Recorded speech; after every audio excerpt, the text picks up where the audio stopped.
Good morning, and welcome to the Lowveld of magnificent South Africa. You are with Wild Earth on a live dawn safari.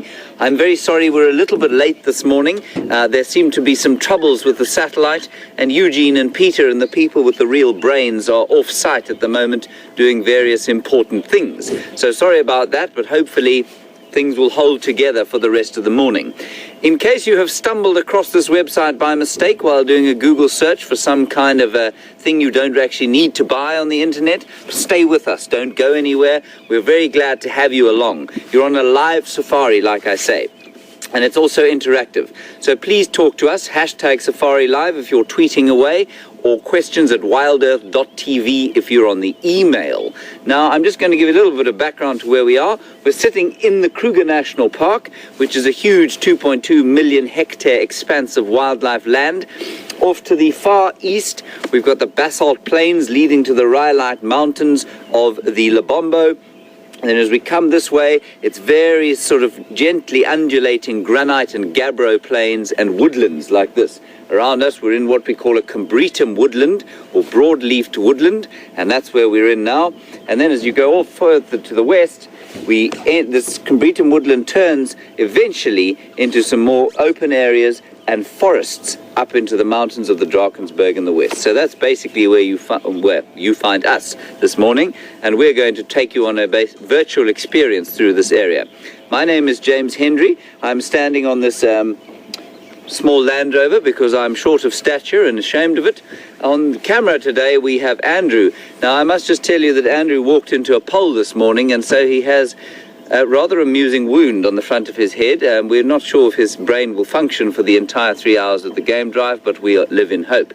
Also, interestingly, in the control room today on debut, we have the, what shall we call her, the red-haired Kirsty McLennan Smith, and her sultry tones talking to us over the Director One, and she is being ably assisted, of course, by Nikki and Tara. And then on the other vehicle, the irascible, inimitable, and highly enthusiastic Brent Leo Smith, and he's being cameraed by Viam the Wildebeest. So that is who is taking you on safari today.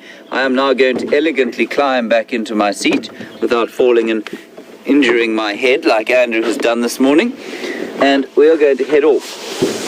My plan today,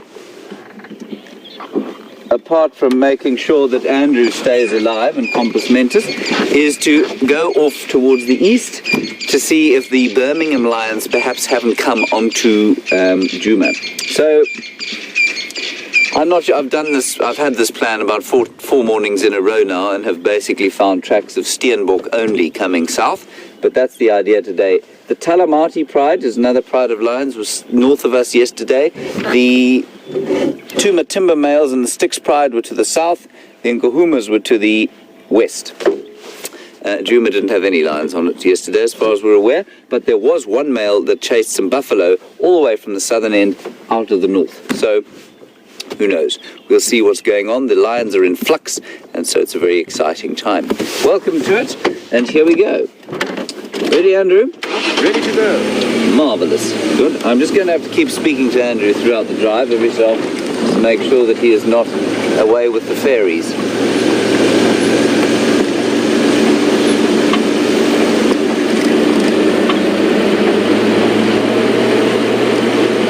So, Andrew, it was a wooden pole, was it?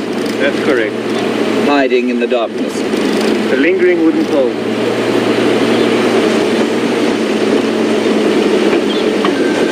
And the weather at the moment apparently is 13 degrees Celsius. I'm not sure where these weather reports are coming from. I think it's much warmer than that at the moment. That's 55 degrees Fahrenheit if you are living in an age of ox wagons.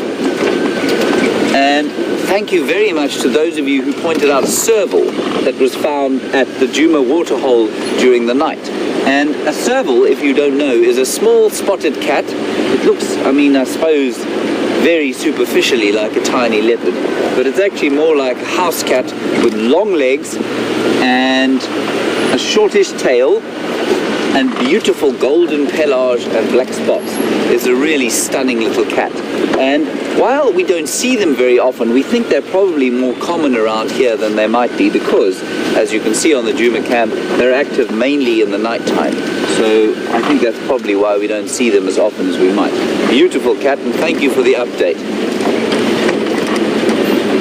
And if you are perhaps new, we do have cameras at water holes throughout the various interesting wildlife areas of the world, actually.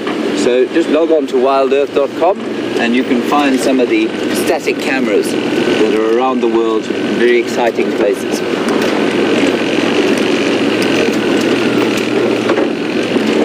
Perhaps also a good time to just say thank you very much to our Zoomies. And our Zoomies are the tireless people who watch these cameras and zoom in and move the cameras around so that the experience of being at the waterhole can be maximized. So thank you very much to them. You make probably a larger contribution than you realize, A, to us, and B, to the larger conservation effort by bringing the wonders of the African wild to so many people. So thank you for what you do.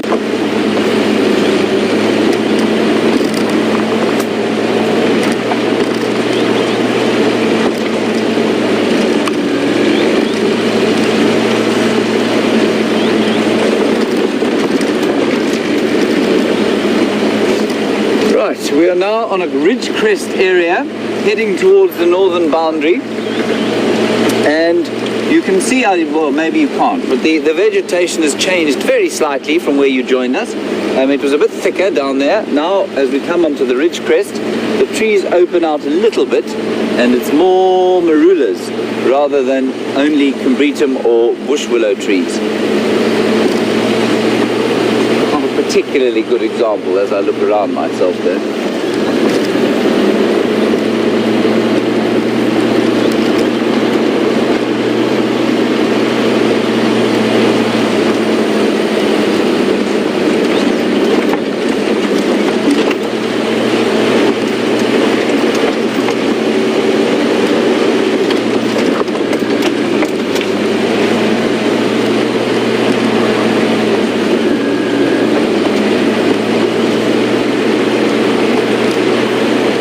I want to stop and have a listen when we get up onto the top, onto the north, but there is a game drive behind us, so I'm just going to keep going until we get there.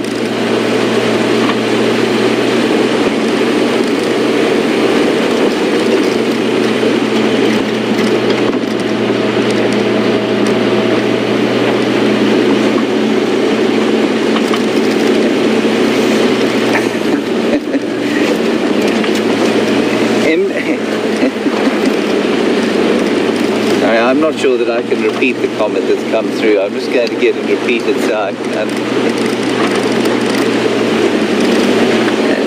Comment from MJ Bradley, and that I have been now named Commander Cutie Pants. Well, Andrew, what do you say to that? That's hilarious. I'm not sure if I'm honored or... yes, I'm not sure what to say about that. Thank you, MJ.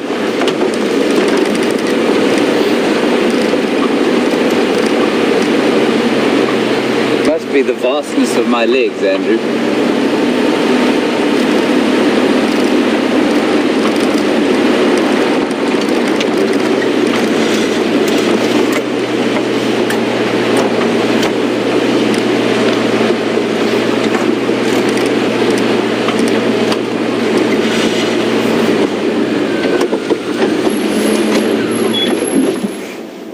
We're just going to have a stop and a listen here because we haven't had a listen this morning yet. Thank you, Charlie, for your concern about Andrew's well-being.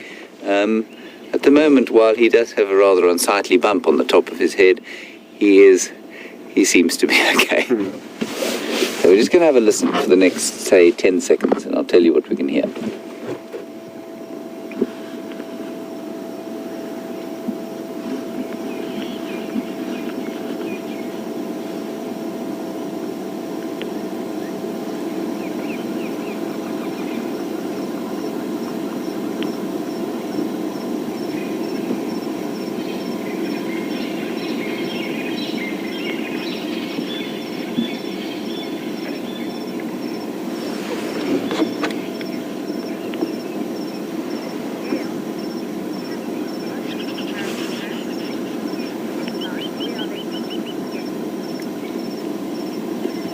So that's a little bit of a listen to what's going on around the place. Not a very noisy morning, probably because it's a bit cloudy, and it is a bit noisier than it has been on a cloudy morning earlier in the month, and that's because the spring is coming on. But the most interesting thing you can hear back there, and I don't know if you would have registered it, was a drongo trying to imitate a crested franklin. Did you hear that, Andrew? I didn't know it was a drongo. I just Yeah. thought it was a franklin. It sounds like a franklin, but it's a drongo making a crested franklin call. And I've not clicked before, but I've heard them do it before, and I haven't registered what they were doing, but that's exactly what it is. So that's quite cool. Wonderful. Right, as we're going along, we had a question about a caracal and whether we get caracals here or not. And that's from Gail. Gail, we do get caracals here, not very often. I haven't seen one since I've been at Djuma, but absolutely they're supposed to occur in the area. I've seen them at Ngala. I've seen them at Londolozi, just down the way there. So they must be around here. And they're not common. They're more common in places like the Karoo, which is the sort of central semi-desert area of South Africa. And there they're fairly abundant. And yeah, they're not very common here, but they are around. Again, in the presence of other predators where they feel pressure, they will be fairly nocturnal. Many animals, when they are faced with other pressure, will try and avoid other predators, and they can do that by being active at different times or using different sort of food and spatial niches. But a caracal will try and avoid the daytime in order to stay hidden.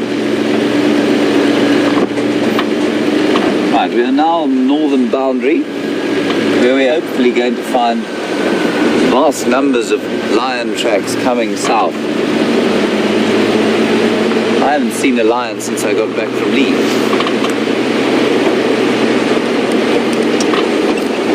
Andrew, please find a lion.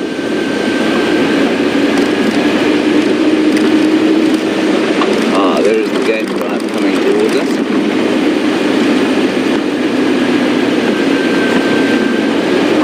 See what they have to say.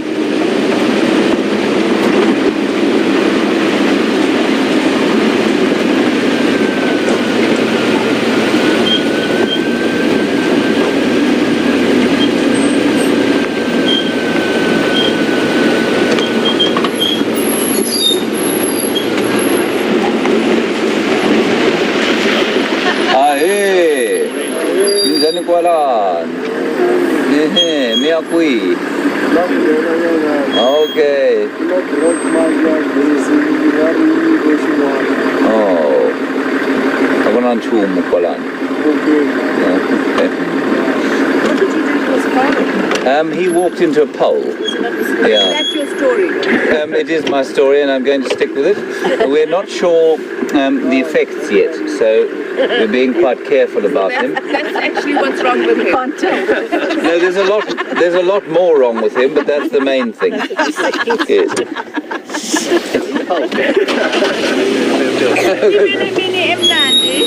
Thank you. Nina. Right. So, sorry about that.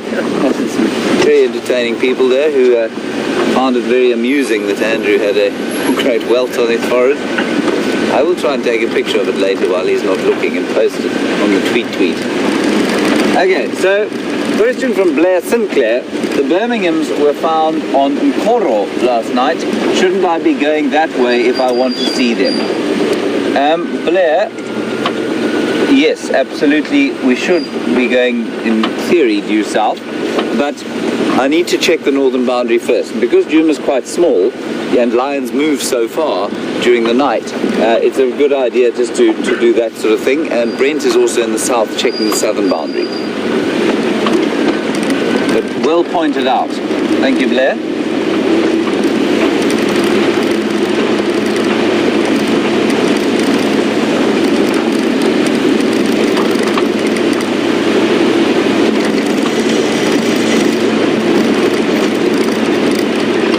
Andrew, there is something crossing the road way up ahead.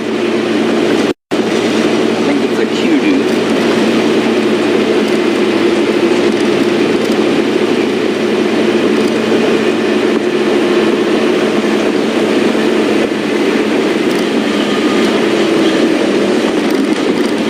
we're driving along, hopefully to find some tracks of something large and hairy and large teeth.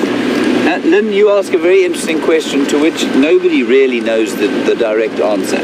You've asked about, we were talking about the drongo and its imitation of the francolins, and you want to know why they do that. And the answer is that we don't really know. There are a few theories. The first theory is that what it makes, it might have something to do with food competition, where they make a territory sound full, and so it becomes easier for them to, it becomes easier for a bird. If it cons other birds into believing that the territory is full, then there's more to eat. For the drongo, it doesn't really hold true, because they don't have the same diet as francolins do, and so I can't believe they'd be trying to con francolins into believing that they were there. So I'm not really sure from that point of view whether that's the case. There is definitely a lot of research that shows robins that can imitate other birds. The males that have the greatest number of imitations are able to breed more readily than those that can't.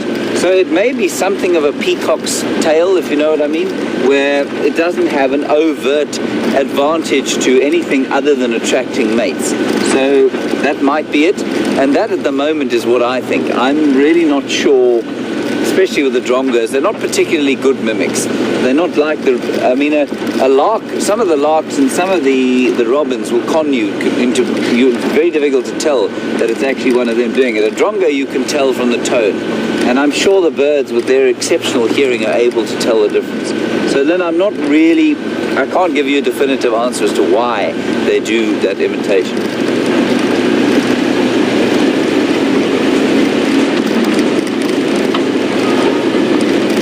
There are some kudus, Andrew. Some kudu cows. Let us stop and observe them. Well, that is what we do on Game Drive, is it not? 4 of them. 4 kudu cows. Just enjoying the morning. And I wonder, they're doing something, well, the one that is with her head down is doing something unusual. What's that, Andrew? And there are 5 of them. She looks like she's grazing. Now, kudus are browsers, and you'll find that they're not eating grass, that they're finding what we call forbs, which is sort of not grass, but herbaceous plants of indeterminate species, sort of universally known as forbs. You see what a clever colour they are for this time of year. And you know, spending the amount of time we do out here now, I've started to notice all sorts of different things. And despite all of my time out here, I've never thought to myself how much better camouflaged a lot of these animals are for the winter than they are for the summer. And these kudu, you look at them against that vegetation, they're a beautiful colour for this vegetation. And I think that they're this colour because in summer, obviously, it's a lot easier for them to hide behind the greenery. So they don't need to be necessarily that camouflaged for the summertime.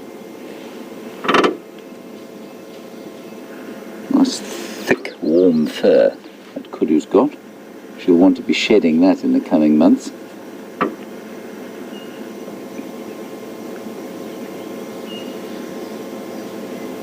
Vast ears for listening, just like the big bad wolf, Andrew.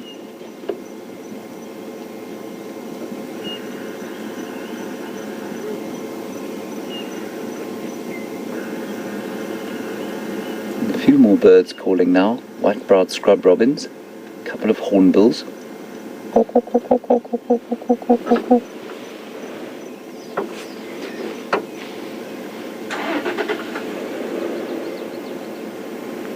The odd blue waxbill. I'm just going to move out of the way here for this game drive that's coming past. Otherwise we'll have more than one of us with a concussion.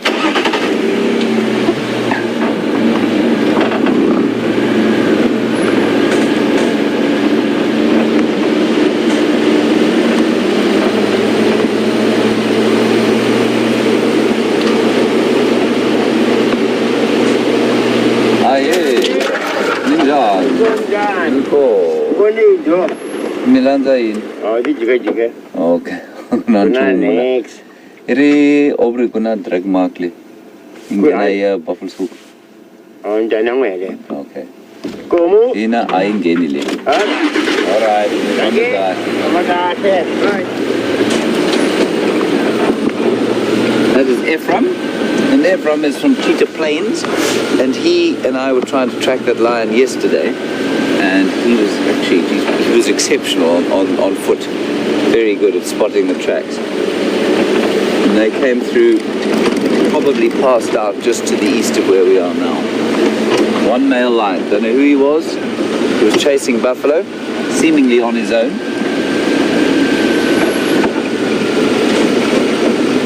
Maybe, yeah, I'm not sure if he joined up with the Talamaki Pride just north of us.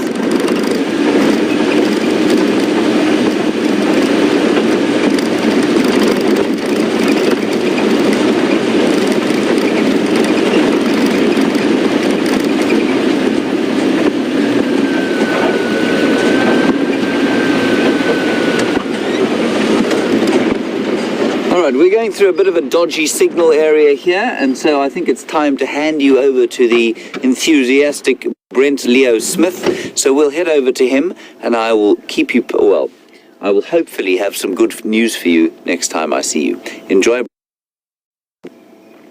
know what? Don't mess with the noise.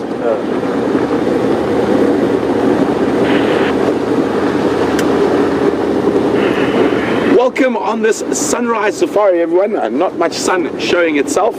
My name is Brent Leo Smith, and I'm going to be your guide. And we have Vim on camera with us today. And at the moment, we've decided to cross across to Arathusa, and we're busy looking to see if we can find any tracks of the Nkuhuma Pride. Haven't been found yet this morning. And Scott's out on tracking team looking for young Sindile.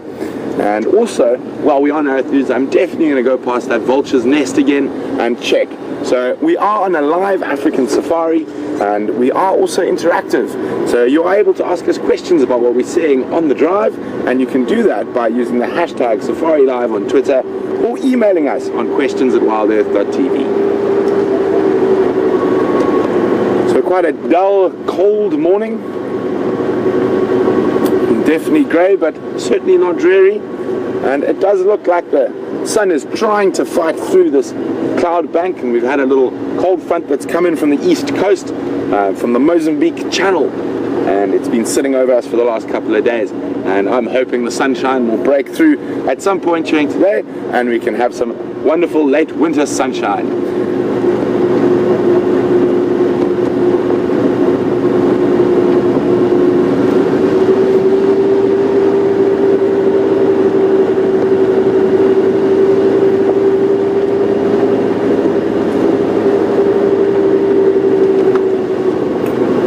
On the Game Drive radio for a second, seeing if anyone's found anything.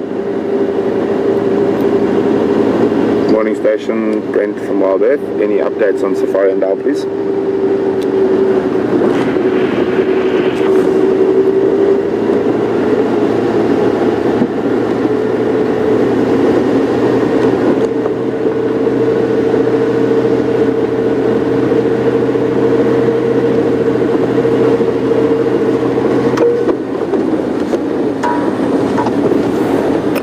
Busy heading sort of southwest at the moment. The Nkuhumas were last seen at the waterhole, so I'm hoping that they might have moved towards the west. So I'm doing along a straight road that goes through almost the center of Arathusa to see if we find any tracks crossing.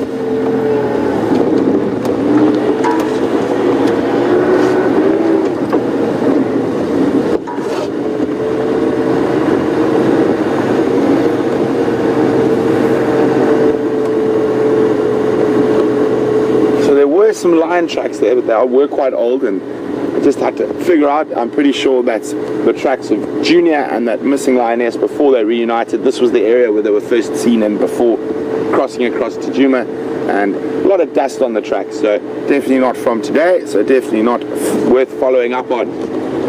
And as we come towards the end of winter and spring is on the way, Wendy via email is asking, do we have grasshoppers and do we get big swarms of them? If we do, Wendy, we do get grasshoppers. We don't really get those locust swarms in this area.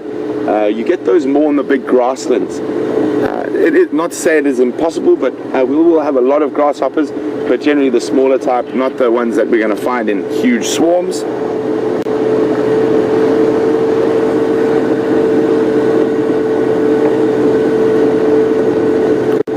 So we're coming to a crossroads, and this is the road I'm hoping that the lions used to leave the Arathusa waterhole.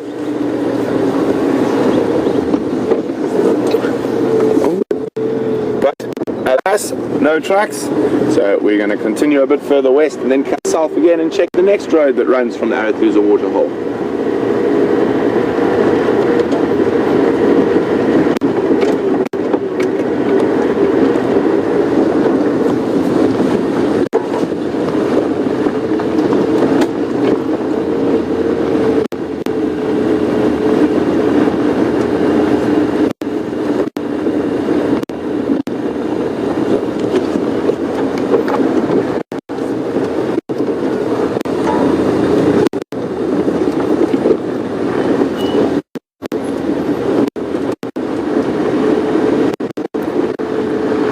As we can see around us at the moment, there's very few green apart from a couple of evergreens like those quarries that we're bypassing now. And Rosanna would like to know, isn't it harder to find animals during the green season or wet season than it is in the dry season? Most definitely. The grass is much higher, you can't see into it. Also with rain, the ground becomes compacted, so it becomes much harder to see tracks. So it is, from now through to the first rains, is the best time to see animals, to track animals.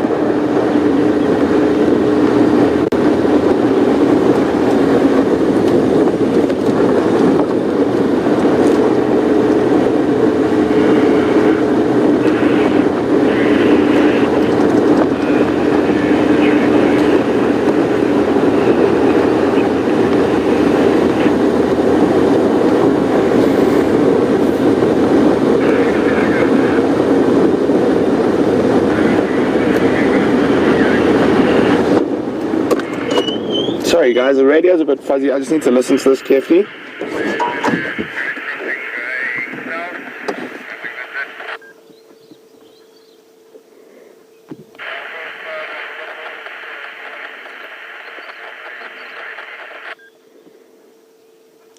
Sorry guys, I'll be with you in a sec. I'm just listening carefully to the radio here.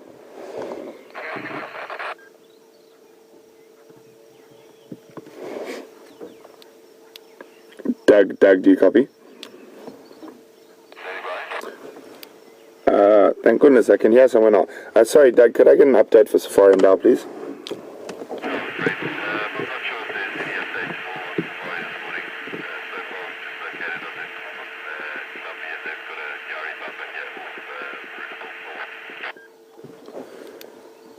Okay, copy. Thanks very much, Doug.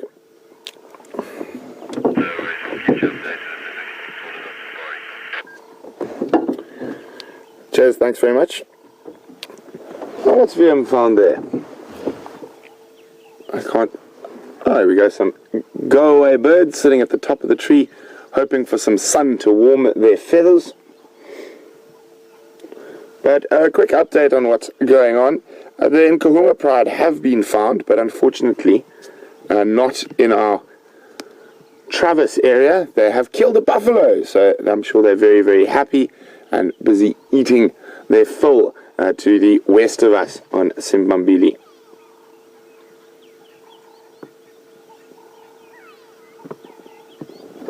So we're going to continue on and see what else we can find here on Arathusa. At least we know when we find those lion tracks, we're not going to follow them because they have been found pretty much in that general direction. So at least my guesswork was sort of spot on, that they were going to head in sort of a westerly direction from the Arathusa waterhole, but unfortunately they have crossed out of our traverse area. So I think I'm going to start slowly making my way towards that vulture's nest and see, before it gets too hot and the adult moves off, whether we can see the adult and the youngster again.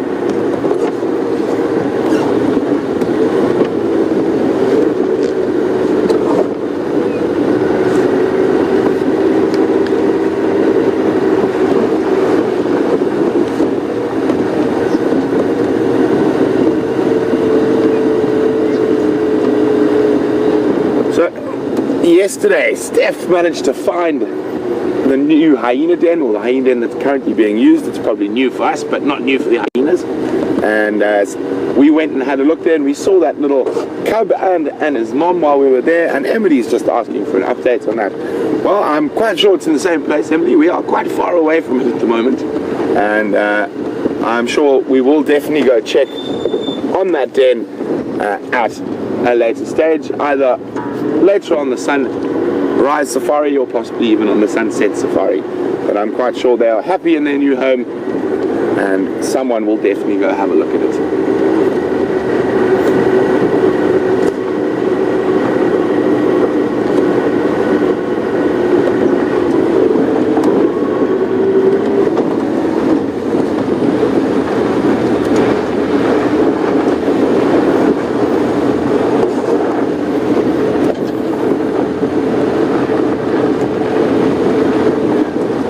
Always get a little bit of excitement when I come into this part of the world, hoping to possibly find tracks, or even better, find the Anderson male, who I haven't seen yet. And this is sort of his territory. He has been seen quite a bit, so maybe luck is on our side this morning.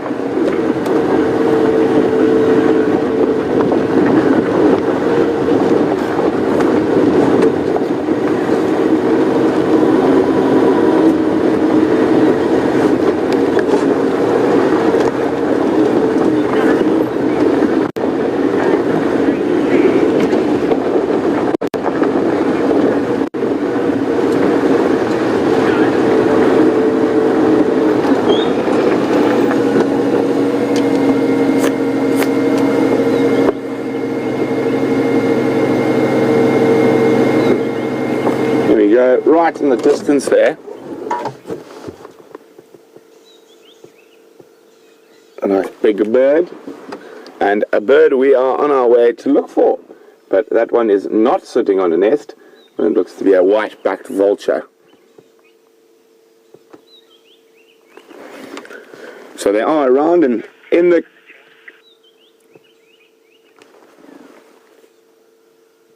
cool morning, they're not going to be flying yet, and they'll be waiting for this cloud to burn off and the heat to come through. And Charlie mentioned that he would also like the sun to come out. Well, me too, and the vultures will definitely like it. They need to ride those thermals, and there are very few thermals on these cold days, so the vultures have probably had a bit of slim pickings over this overcast period, but as soon as the sun's up, they're definitely going to be hitting those thermals and looking for some carrion to find. Oh, and Veerm has spotted one on a nest. Well spotted, Veerm.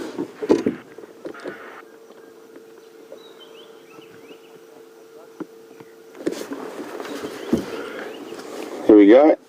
Quite far from the road, and that's why we're going to head towards that other vulture's nest that is very close to the road and affords us a better view. There we go, doing a bit of preening.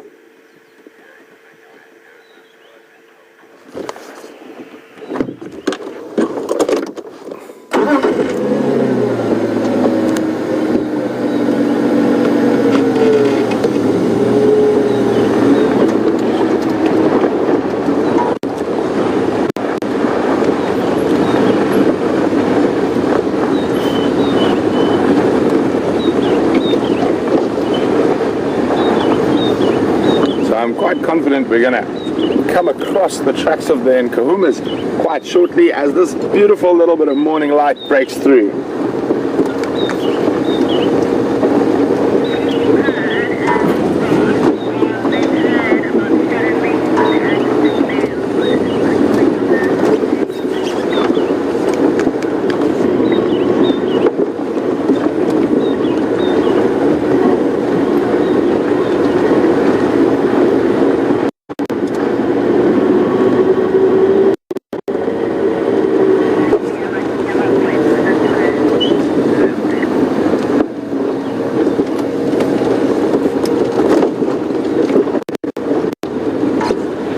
making our way now along this area. Good shots for leopards along these drainage lines, and hopefully we'll find some tracks. I said, or better yet, we'll find a leopard.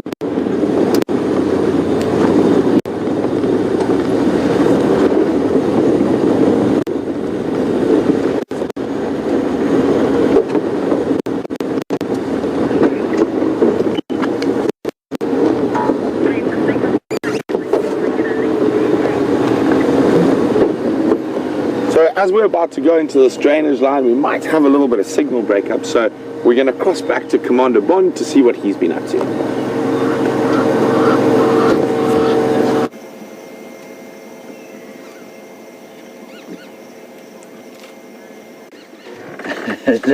Hello everybody, welcome back to Jiga, where you find us on the far eastern boundary with a southern giraffe. That's what this particular giraffe species is called, and subspecies, and that one is a cow. Now, what I want you to look at on that cow, and if you might go up the neck there we go, is that patch of sort of, what do we call it? Furless skin, if you like, and that's from an ectoparasite that afflicts all giraffe, and it's quite a nice way of aging them. It doesn't do them particular harm, but she's obviously sort of beyond the flush of youth, as it were, but she's in pretty good nick. And what's also interesting about her is that she's very dark, and the textbooks and various people will tell you that they get darker as they get older, and that the males especially get darker as they get older. And I think you'll find that, much like with people, their hair, they're actually one of the most variable species we get out here. So if you look at something like an impala, they're almost identical, all of them, and if you were to look at the herd, it would be very difficult to tell them apart. But giraffe are very different. They've all got slightly different coloration. You've got a bit of a limp there, Andrew. Yeah, it looks like it. Let me reverse back and try and stay with her. She's limping, looks like her left front foot.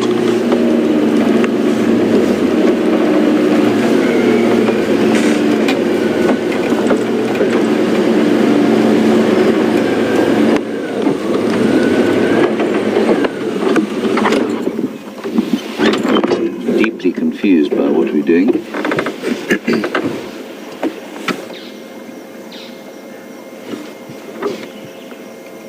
She's really very beautiful.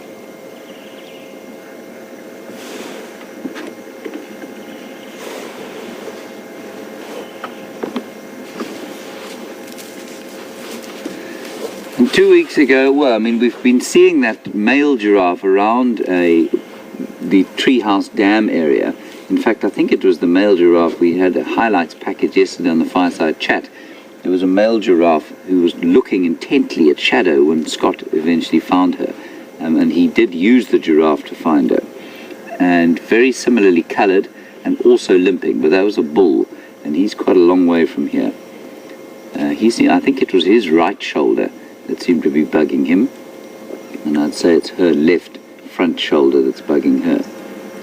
But she's a good age, that giraffe. Very beautiful. Unusually dark for a cow. I suppose what might be described as a raven-haired beauty of the giraffe world.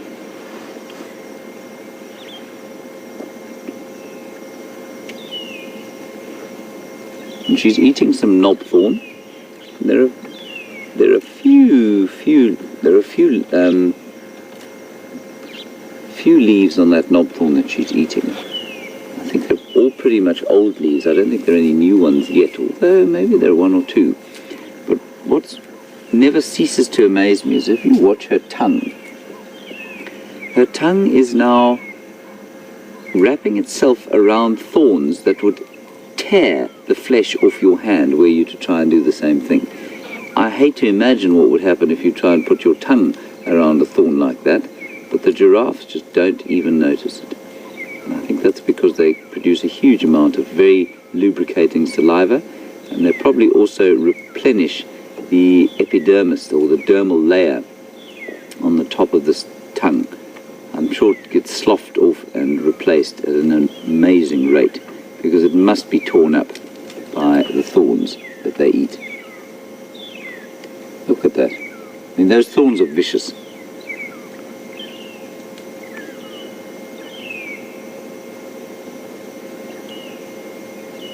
And in the background you can hear that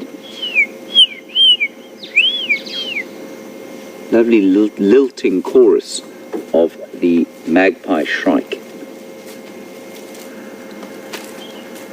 Oh, she's definitely favouring her left forefoot.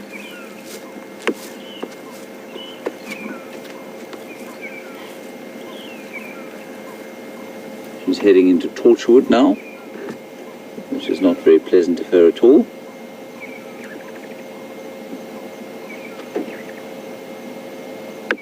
Beautiful animals that they are. It's almost like she's floating. Right. Okay, so that was our first large mammal sighting of the day. We're now on the eastern boundary. There was a lion found in Torchwood, which is just, of course, east of us where we can't go. And the animals, for those of you who don't know, are free to traverse the boundaries that we can't. These are human-imposed boundaries, no fences, or a totally open system. But unfortunately, we are not allowed to go wherever we like. That's just because of a human property law, and also because our signal would eventually disappear were you to find us somewhere near the Mozambican border. So that lion that they found there, I think, is the same male. He's a single male. No one knows who he is. And he was chasing buffalo through here yesterday, and he was basically who I was hoping to find maybe today. But maybe he'll come across here. Who knows? We might be lucky. So we're going to continue our way down the eastern boundary here to the south and see if anything's come in from the other side. Still all right there, Andrew? All good. Andrew is still speaking in coherent sentences. Well, as coherent as they ever are. So I don't think he's showing any major ill effects of the bump to the head that he had this morning. What else did you bump? You also hit your... And my knee. And your knee. It was a very vicious pole.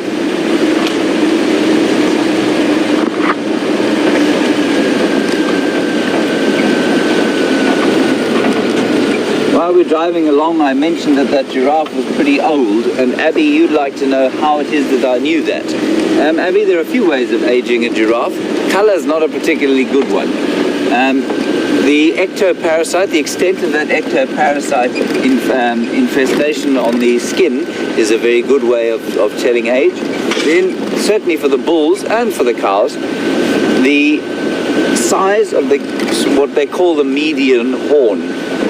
But basically what it is a calcification of the skull that takes place on giraffe, and you can see that they start to get bumps around their heads. And the old ones, that's far more extensive than it is on the younger ones. And then you just general condition, you know, the skin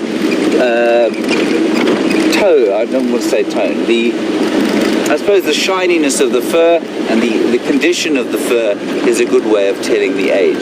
So a giraffe can live to probably about 20 to 25 years, and I would have put that one sitting somewhere around 16 or 17. I am guessing that, but I think that's probably what she was.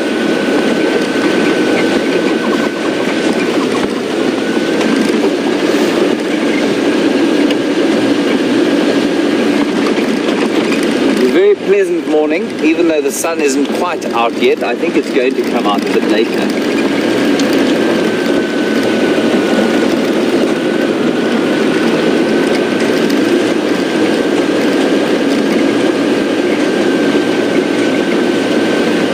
And then a lovely comment from Billy, Joe and Pam, who say that we have definitely seen that giraffe before. Thank you for that. Right, we've got a whole lot of other herbivores here to our left. Let's test Andrew's brain. Andrew, what are they? Waterbuck. Waterbuck, yes. Waterbuck. I actually smoked them. Actually smoked them before I saw them. So Andrew's just pointing out that he smelt them before he saw them, and that's not unusual. That's not a function of the bump to the head that he's taken. It is a function of a musk gland that is in the skin, and you can often smell them before you see them.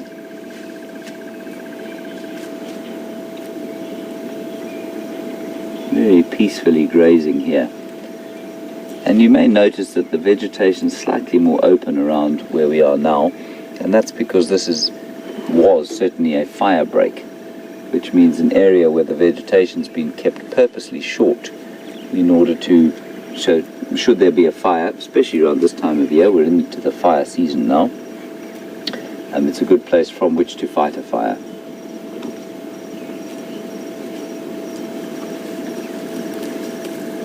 It's quite a big herd. 1, 2, 3, 4, 5, 6, 7, 8, 9, 10, 13 or so of them. There's often lots of waterbuck bulls in this area, but not often so many cows. Very furry. Now in theory they're called waterbuck because they like to run into water when they're chased by predators.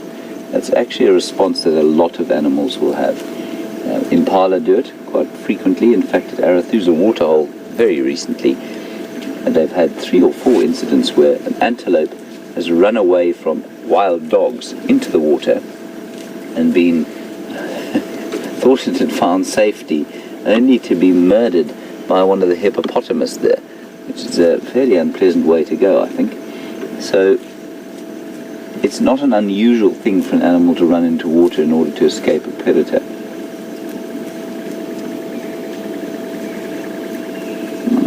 I've never seen a waterbuck do it, and I'm not sure that they do it particularly more than any other antelope does, especially as these ones are miles from any water.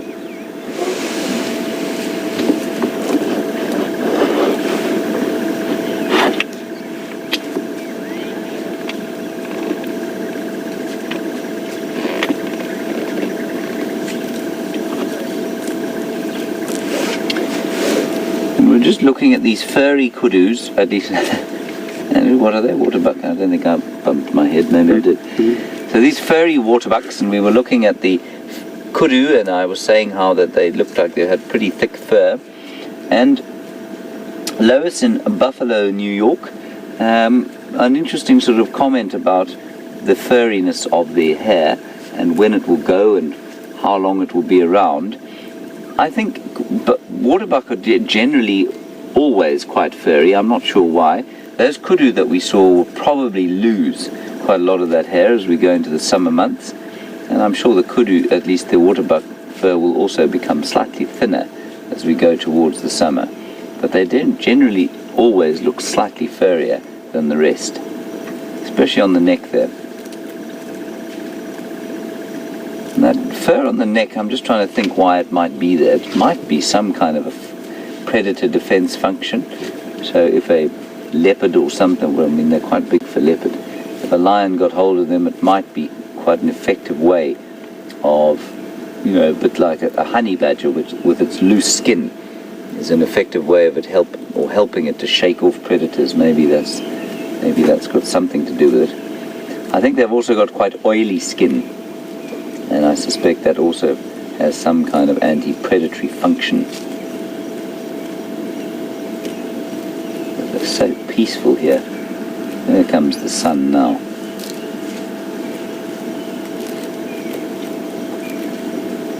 This is a very delicious feeling, the first rays of the sun as they hit your face.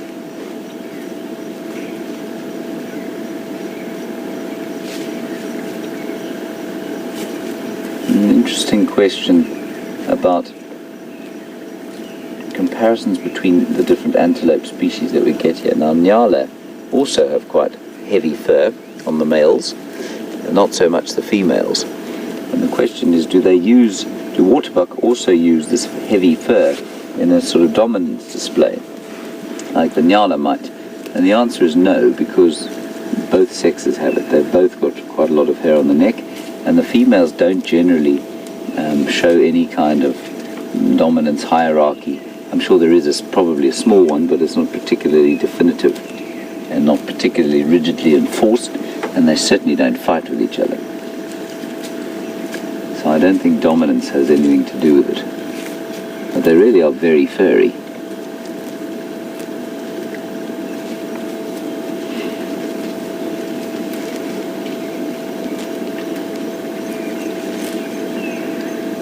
Oh, it's just so nice, that first little ray of sun.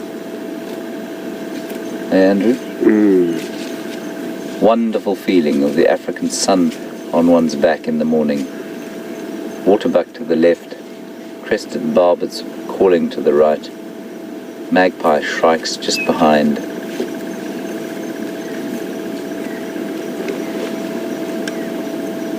Franklin's in the distance, and the peaceful call of the Cape turtle dove or ringneck dove.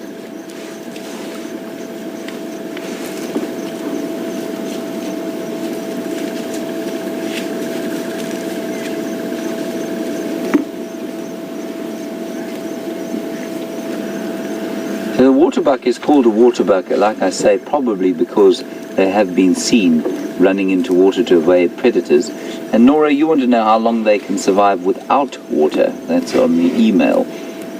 Nora, not very long is the answer. All of the species that thrive in this area are quite water dependent.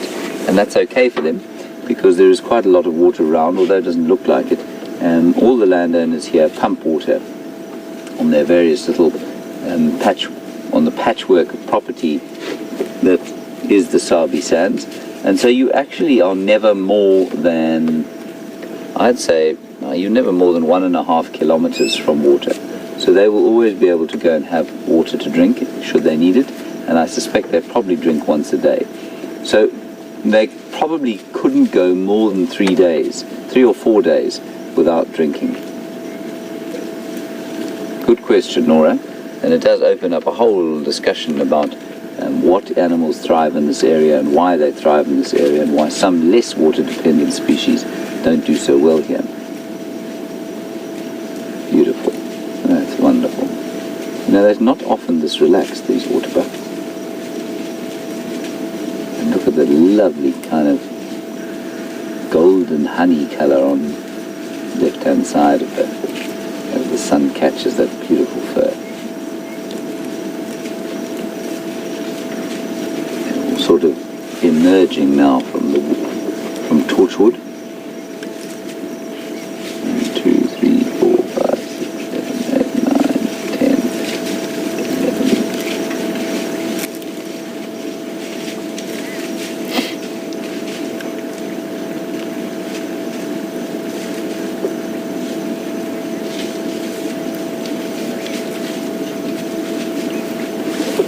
11. A nice thought from Siberia Zumi, who says, could the that hair on the neck be some kind of water repellent? Yes, it could, Siberia. I mean, it's certainly very oily and it is fairly waterproof. I'm just trying to think of an incident where I've seen them A, around water. Yes, I have seen them around water, but B, running into water and spending a lot of time in water. Maybe they used to, and they don't need to anymore here, and because of the amount of water there is and the size of the water bodies that there are. Certainly their cousins, the Lechwe, up in same genus up in Botswana, spend a lot of time in the water, and there it would make a lot more sense to have this oily, longish fur that sort of is quite water repellent. And then, Joan, you said maybe it's some kind of protection. And I think that's more like, well, I don't know. I think it could be some kind of protection, especially on the neck there. So it might be a protection against predation, but not fighting, because the females don't fight. These cows don't fight. They're a huge herd. 1, 2, 3, 4, 5, 6, 7, 8, 9, 10, 17.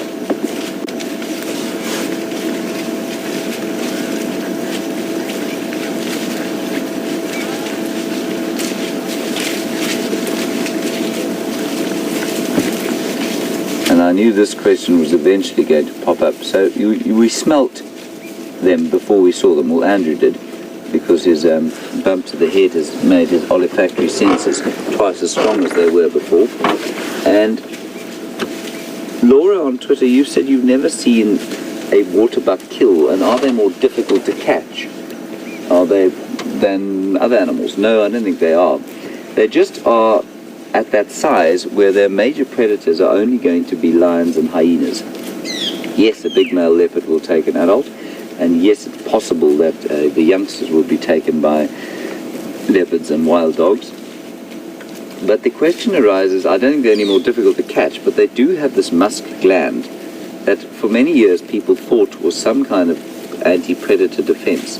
That perhaps lions would avoid trying to catch them because they tasted bad because of this sort of musk gland. Now, I'm not convinced that that's necessarily all untrue. So, I mean, that theory was kind of thrown out the water when, lions will eat the most foul, rancid thing. But we don't know what effect that musky smell or taste has on lions. So it is possible. The other thing, though, Laura, I think, is that we don't necessarily see them being killed because they're not the most common antelope. So we don't often see kudu kills, for example. We sometimes see them, but we don't often see them. But we do most often see kills that will last a long time, like a buffalo kill, for example, for lions, or for leopards, an impala kill will last in a few days. A big crowd of lions will devour a waterbuck in not very long at all. But I do think that there is an element of truth to the fact that their musk gland possibly does provide some kind of predator deterrent.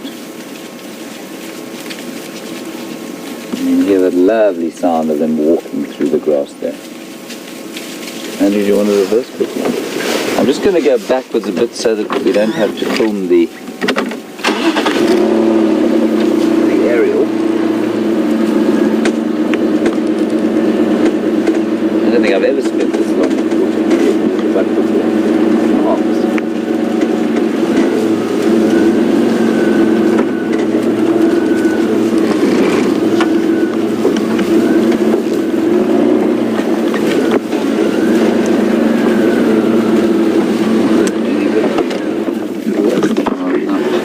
Totally ruined your leveling.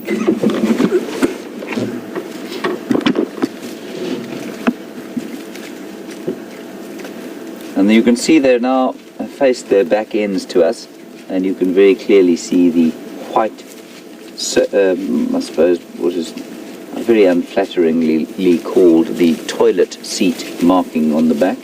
And Janet, you want to know if that comes with age or if they're born with it? No, they're absolutely born with it. And like most of the sort of obvious things on the back end of animals, it would seem to be some kind of a following mechanism. So easier to see than, they are, to my mind, a waterbuck is perfectly coloured for this kind of terrain. Grey-brown.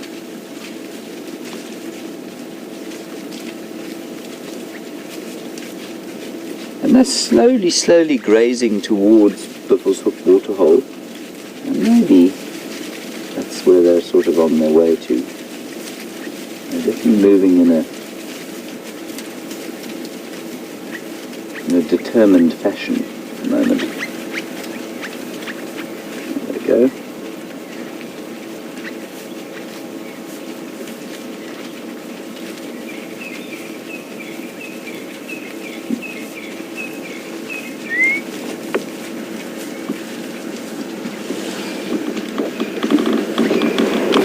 Right, that was a marvellous waterbuck sighting, and I think we'll press on from here.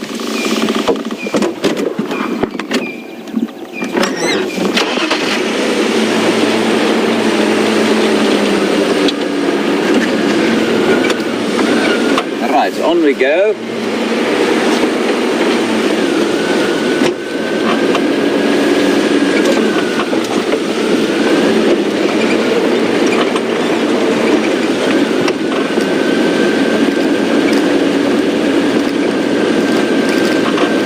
Those were all waterbuck cows, by the way, and Anna-Marie, you wanted to know whether they were or all cows. They were. No bulls.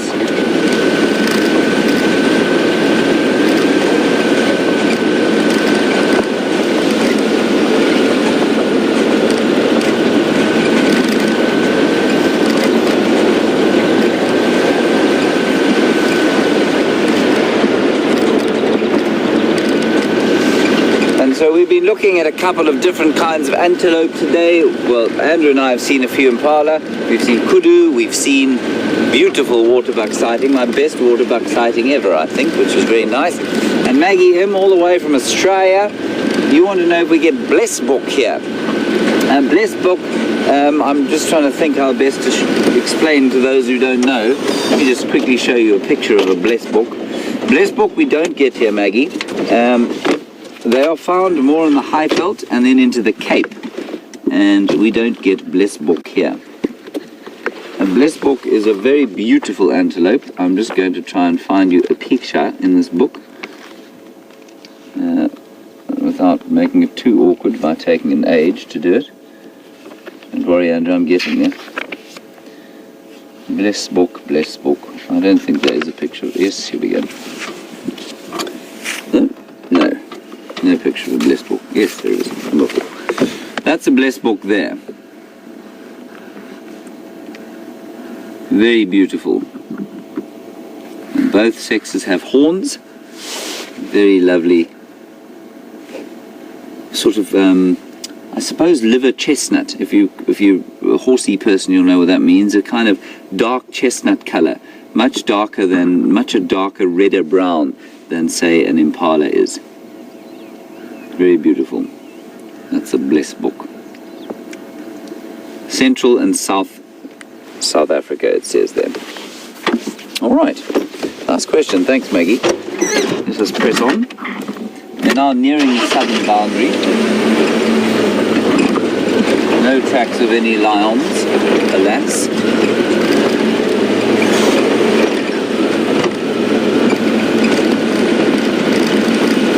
Nice to have the sun. Probably won't be saying that in a month's time. I'm just going to very slowly drive underneath this tree here. Andrew, there was a parrot's nest.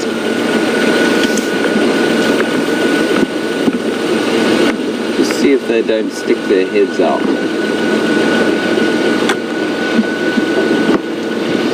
That hole there. Can you see that? Mm-hmm.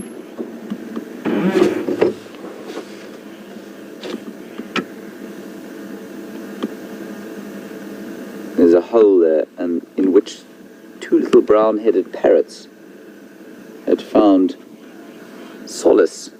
And I've seen them flying out of it a few times. But maybe they're out feeding today, or maybe they've abandoned it, I'm not sure. It's a really excellent little spot for a brown-headed parrot to have a nest.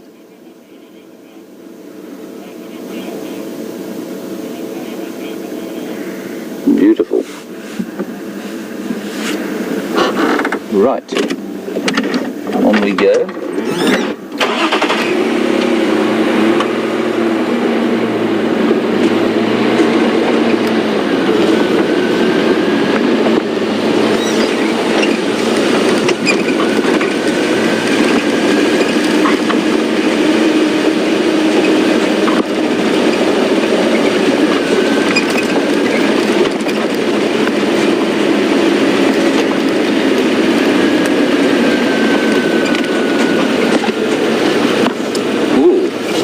While we're driving along here, we're going to link across to Brent, who has found some Brobdingnagian pachyderms.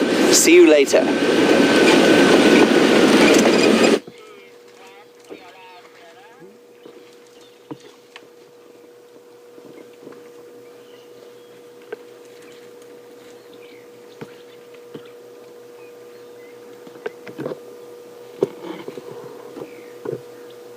So welcome back, everyone. So just after you left us, we found the tracks of a female leopard, and while we were following those tracks, we heard these elephants crashing around in the bush quite close to us. So we decided to come have a quick look at the ellies, as they are quite close to our western boundary. I'm just going to try and move again as they're moving. They are feeding and moving quite quickly at the moment, so we will try to stay with them as long as possible. But it is likely that they might be able to outmaneuver us in this thick bush.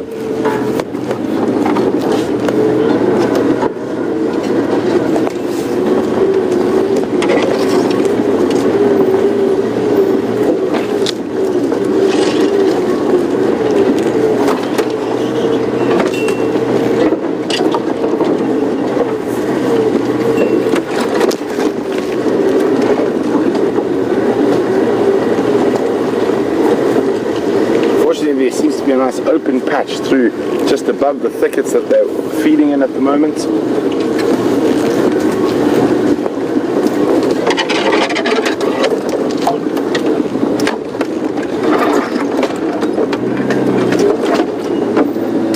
Oh, in a bit of a hole there.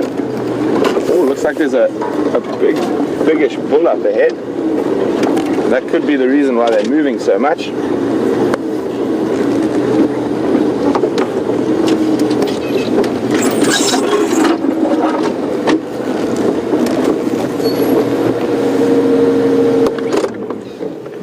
Now, the majority of the herd is off in front, off to my right here, and there is a largish bull, not massive, but probably about 25, 26 years old, and he seems to be harassing some of the females. And then we've got another 3 just off to the left that should walk out into the nice open area next to us.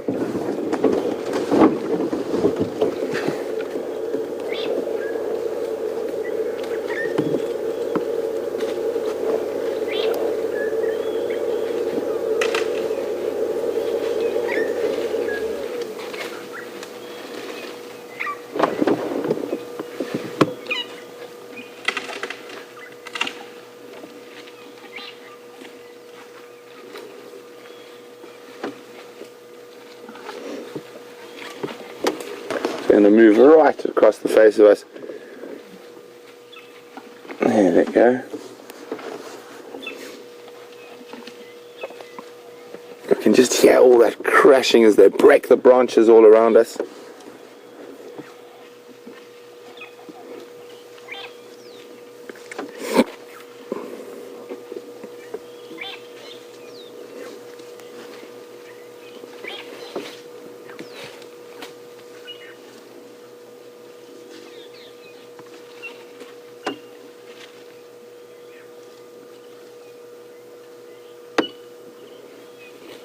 Not done with that one yet.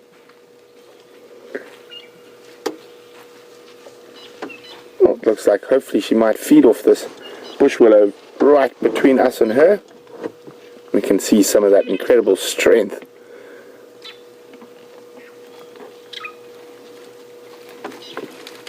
There we go.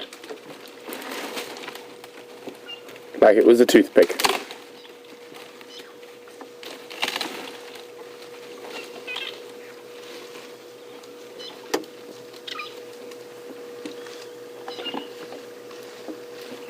She's going to rotate that branch through her mouth, peeling off the bark, and just under the bark is the nutrient-rich cambium layer, which transports salts and minerals and water from the roots to the rest of the tree. And that will make up a lot, or most of, an elephant's diet during the dry season.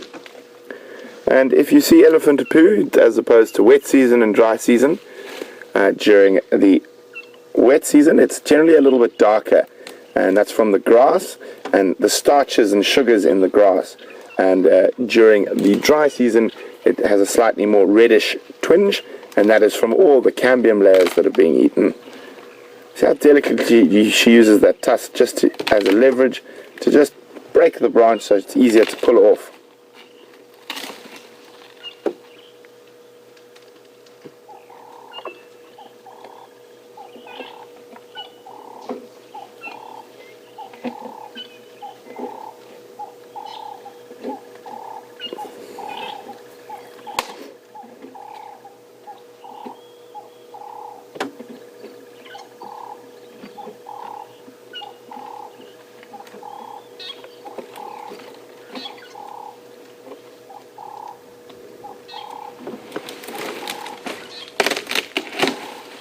Isn't that incredible? She used her foot there to take off the branch, so she's got, well, just dropped one, and the next snack is for on the go. And you can see she's actually pulling a little creeper off there. That was incredible. That she obviously didn't want to eat. Oh, and who says elephants don't use tools? There we saw her use that branch to scratch between her mammary glands. Little itchy spot there.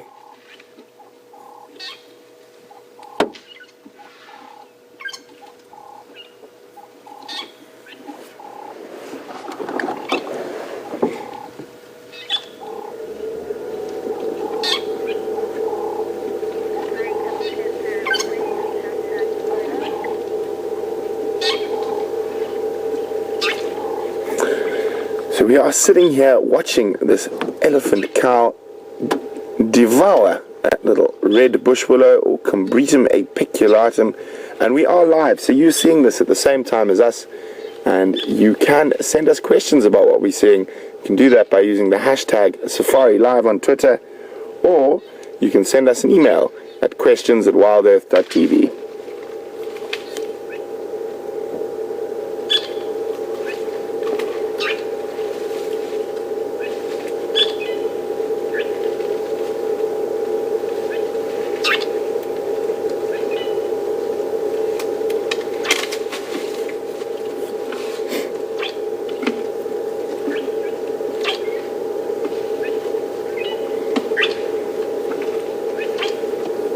We moved on to the next tree, but still got her snack on the go with her before she starts breaking off pieces of the next tree. They seem to be moving quite quickly, and she's right at the tail of the breeding herd.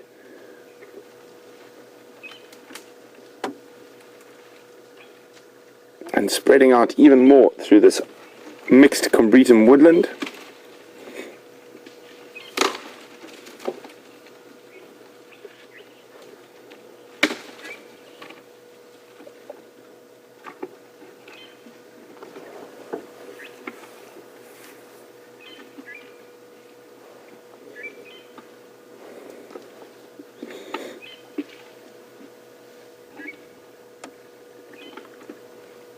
So you'll find these breeding herds at this time of the year can spread into quite big distances between each other, probably up to half a kilometer or 500 meters, as they go in search of food.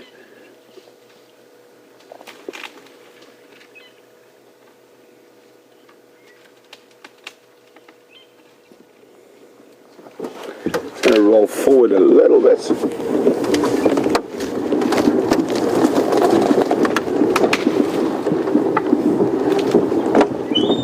There we go.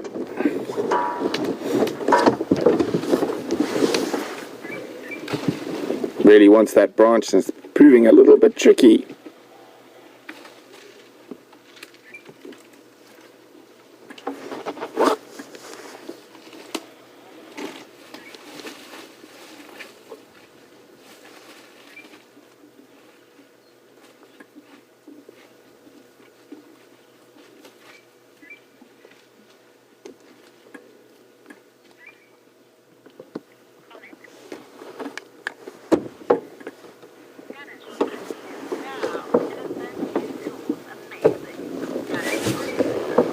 So as we watch that grey bottom disappear over my head there, the rest of the herd moving into some quite thick bush, and we're not going to go crashing in and around after them.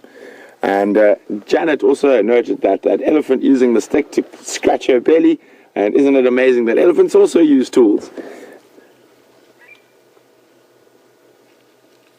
And they're able to do that because of the dexterity of their trunk.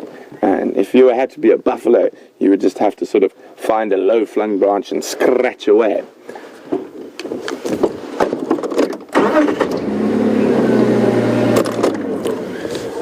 So, from one great grey pachyderm to another with Commander Bond. It's just the three of them.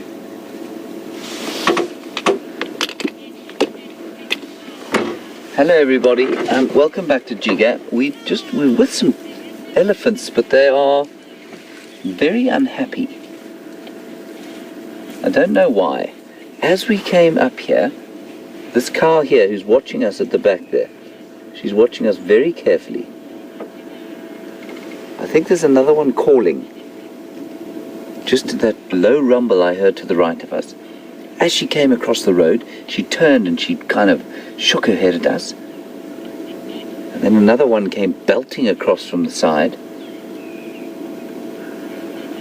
And now they've stopped and they're listening. So I'm not going to move the car. I'm going to wait here and see what happens. You saw her moving and then suddenly she stopped and turned. She's not only looking at us. Only 3 of them so far that we've seen. So can you hear them, Andrew? Yeah, vaguely. They're definitely calling. Very low infrasonic rumble. That to us sounds a bit like, but definitely I'm sure to their ears is very different from that.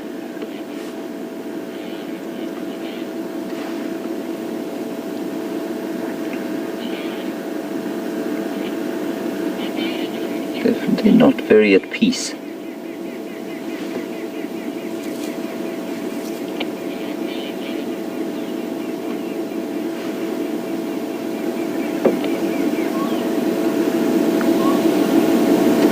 Might be that she's just watching us, but I don't really understand why she would have moved away from us and then stopped suddenly and turned. Especially as our engine is off.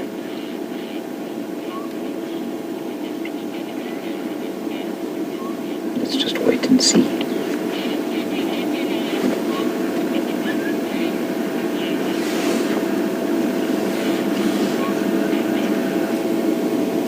There, they're called again. I'm not sure if you picked that up.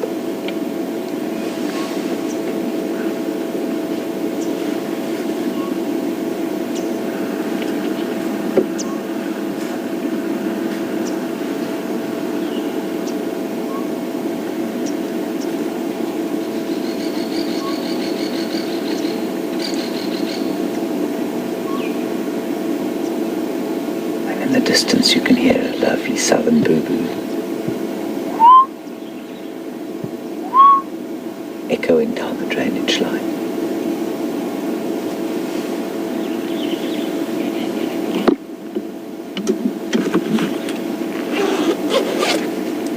And Andrew unzipping his jacket, of course.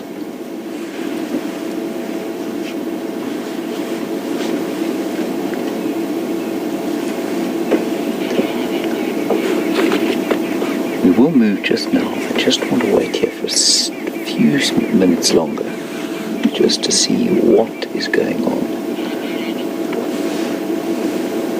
And the youngster's coming up to the older one. They may be seeking some kind of comfort.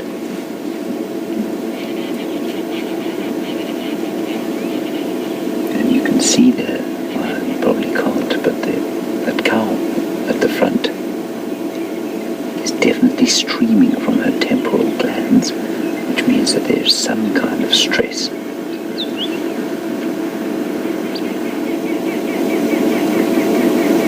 Or some kind of heightened emotional state.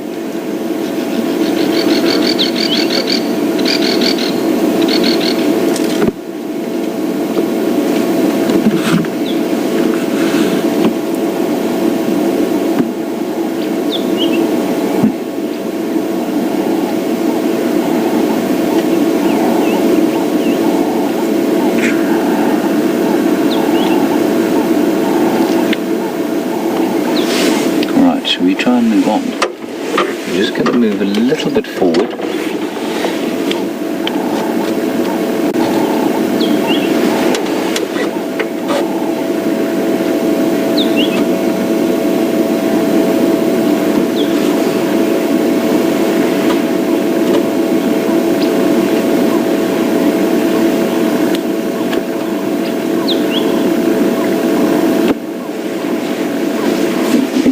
Postulations from Siberia and Charlie. And I think Siberia, you've probably got it on the number there. You say there have been elephants around that have been harassed by a bull, a herd that's been constantly harassed by a bull. That's certainly my initial instinct, is that a bull has been harassing them. Charlie, I don't think that they are reacting to the change in weather, no. I mean, this weather is very comfortable for them. It's not too hot. In fact, it's really very pleasant. So I don't think it's the weather. It looks to me like they're being harassed by something, and that can only really, unless it's a massive pride of lions, of 20 plus, which I really don't think it is. In fact, I'll eat my hat if that's what it is. I think it's far more likely to be a bull that's been harassing them. Perhaps a must bull looking to try and mate, and he's harassing these cows. Yeah, they're not happy. They're very silent. They're not feeding.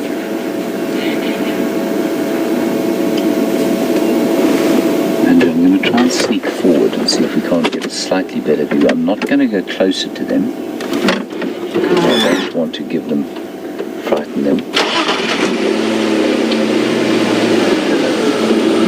Also, going slowly forward in eager without making a noise is not easy.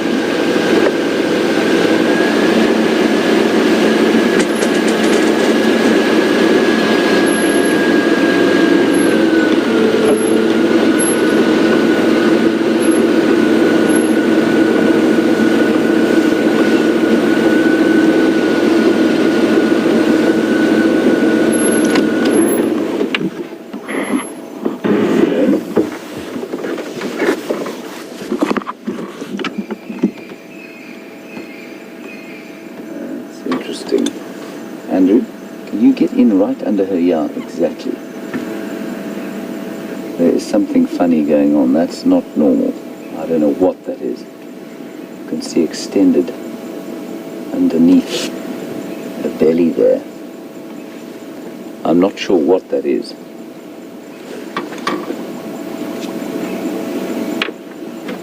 Any ideas, Andrew?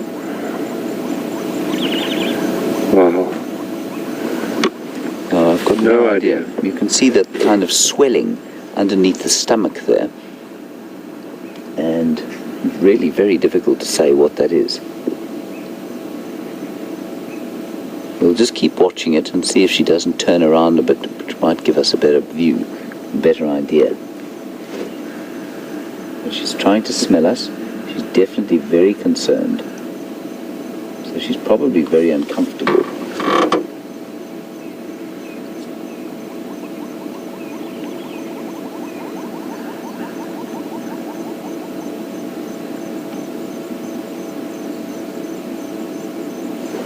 You know, I'd almost say that it looks like she's about to give birth, but I don't think she's pregnant. I don't think.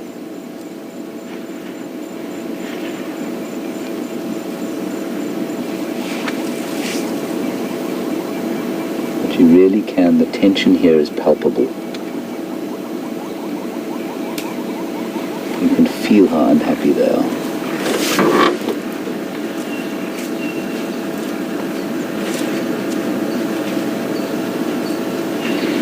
To each other now.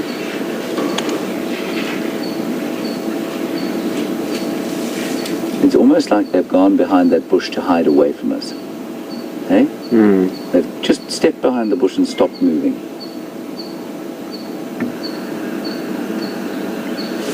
I'm going to reverse again, but I'm not going to spend too long with them.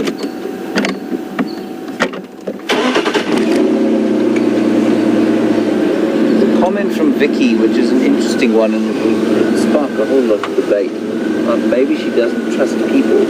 Vicky, it's possible she doesn't trust people, but the question as to why she doesn't trust people when most of the other elephants in this area are very confiding to people, it does arise.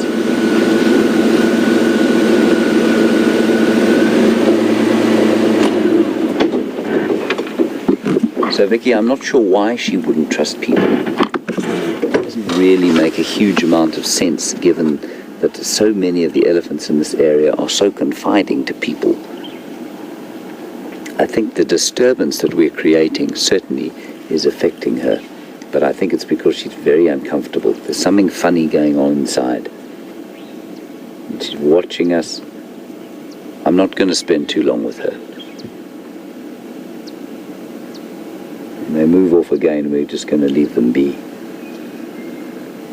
Her trunk is turning to us to smell us constantly. There's a very strange swelling underneath her belly there.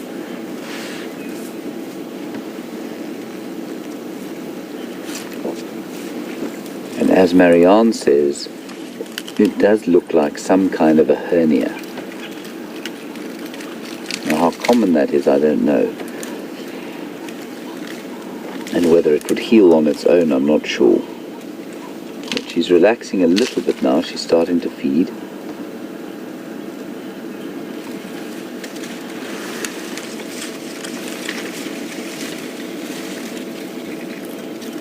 A little bit.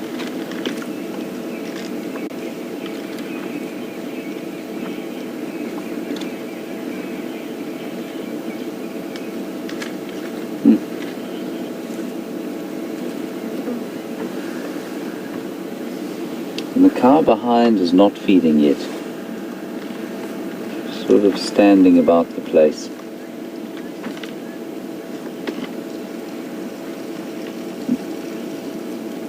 I think we're going to leave these guys, people. They're not very relaxed, and I can just feel a sense of kind of the need for privacy. It's very interesting. I've probably seen it before, but I haven't noticed it as obviously as that before. When we moved and they rumbled and they moved behind that bush just so almost to get out of the sight of us. And so I think we're just going to let them be. I think that whatever that is in her belly is causing her some kind of stress. And so let's let them be. I know we did have a good sighting of elephants with Brent. So let's leave them be for now and carry on our way. Okay.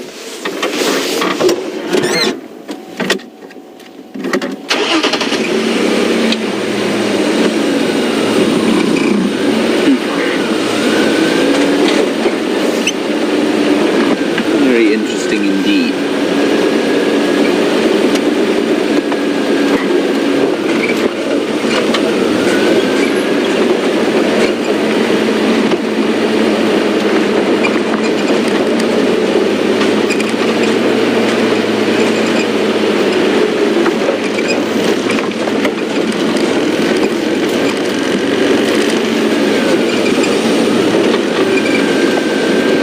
Tracks, I'm afraid. We've now driven the southern boundary. Nothing has come across here yet. And likewise, the tracks of the mating leopards Tingana and Shadow, which went south 2 days ago, don't seem to have come north from here. As I say that, yeah, there are plenty of hyena tracks, but no cat tracks around at the moment.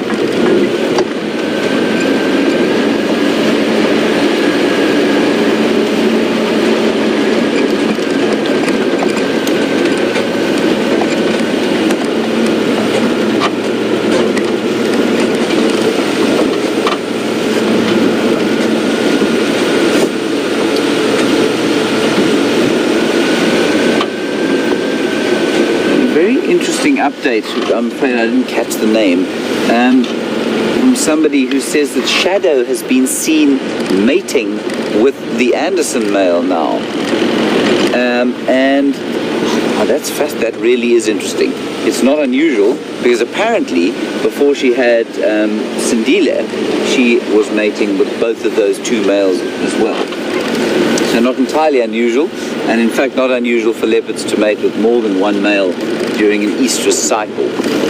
Again, just perhaps for those of you who are a little bit unfamiliar with what's going on, perhaps you're a new viewer, and if you are, you're most welcome, and it's lovely to have you on board. There's been a lot of upheaval, well, not upheaval, just interesting developments in the leopard fraternity around here. And basically, around about the place we have the territorial female called Shadow, and she has a young cub called Sindile. He's a year old, and she has been mating again with what we think or what we're pretty sure is Sindile's father. But it's very early for her to have come into estrus and started mating again. And then, so that's what's been going on for the last 3 days. And Sindile, the young 1-year-old cub, is off just to the east of us now, west of us now. And he's been in the same sort of area for the last 3 or 4 days, waiting for her to come back, perhaps to bring him some food, or to take him to kill and then take him to the kill. But while he's been there, I think he's been making lots of little kills, and he seems to be quite full. So very interesting. It's going to be very interesting to see what happens with him, because he is definitely too young to be on his own at the moment. He's only a year old, and that's very young for a male leopard to go independent. Stranger things have happened out here, and the quickest way to end up with your egg on your face is to make a prediction. So I'm not going to predict what's going to happen. Certainly not with any degree of certainty.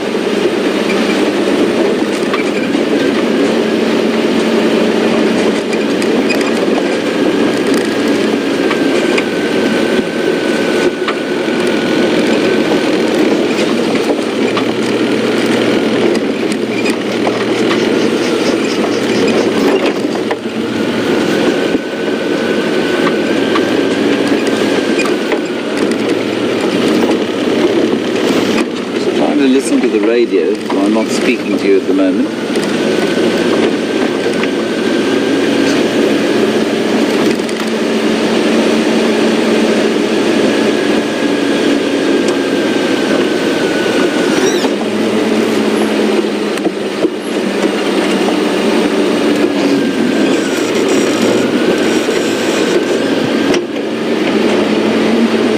Requests for colour, basically, from an avian colour at that, from Laura and Siberia Zumi. Laura, you'd like to see some bee eaters. Well, hopefully we can find a little bee eater.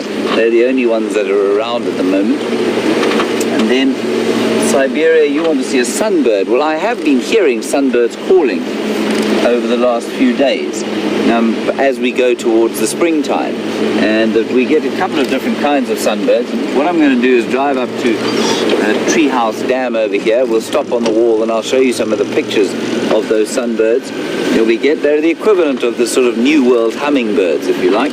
Long probing beaks and very colorful. And we get 3 species out here. We get the collared, which is a small yellow one. We get the white-bellied, which is a white-bellied one, obviously, and the Morocco, which is a sort of iridescent blue and green and red. It's beautiful. And the birds you can hear as we're driving past are called red-billed wood hoopus, or they used to be called that. They're now called green wood hoopus, and they are making a territorial shouting. That's what they're doing. That's why you can hear them going. And they're known in Zulu as Umahleka Bafazi, which means the laughing women. And that's apparently how women laugh. I've never heard a woman laugh like that, have you? Negative. No. So, strange name.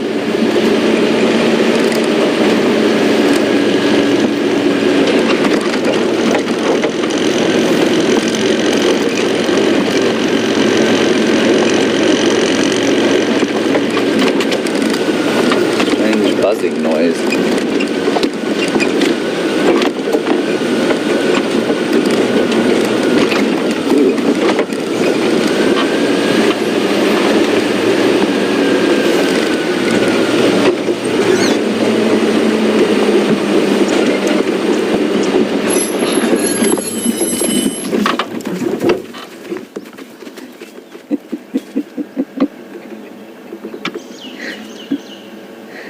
Wildebeest always looks so startled. I don't mean Liam.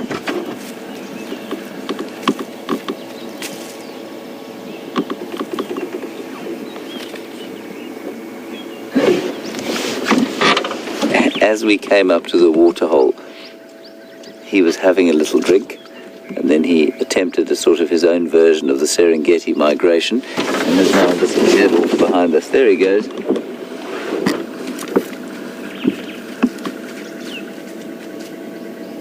No, he's hiding. He thinks because even though we've seen him go in there, we'll think he's disappeared.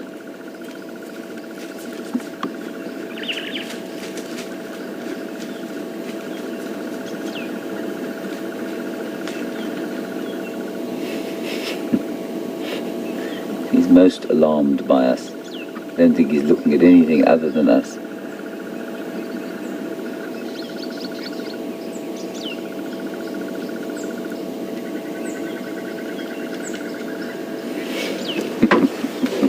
They've always got such a very, I suppose, this is not offended, but startled and confused look on their faces. What's going on? I don't understand. I don't understand what's happening out here. It's probably because the instinct's telling them they need to be in a vast herd of about 2 million streaming across the plains, as opposed to one lonely chap trying to eke out a living in the woodlands.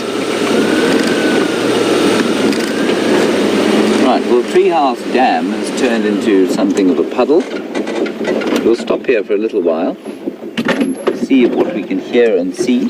I'll take out a picture of some of the sunbirds and things we can find out here.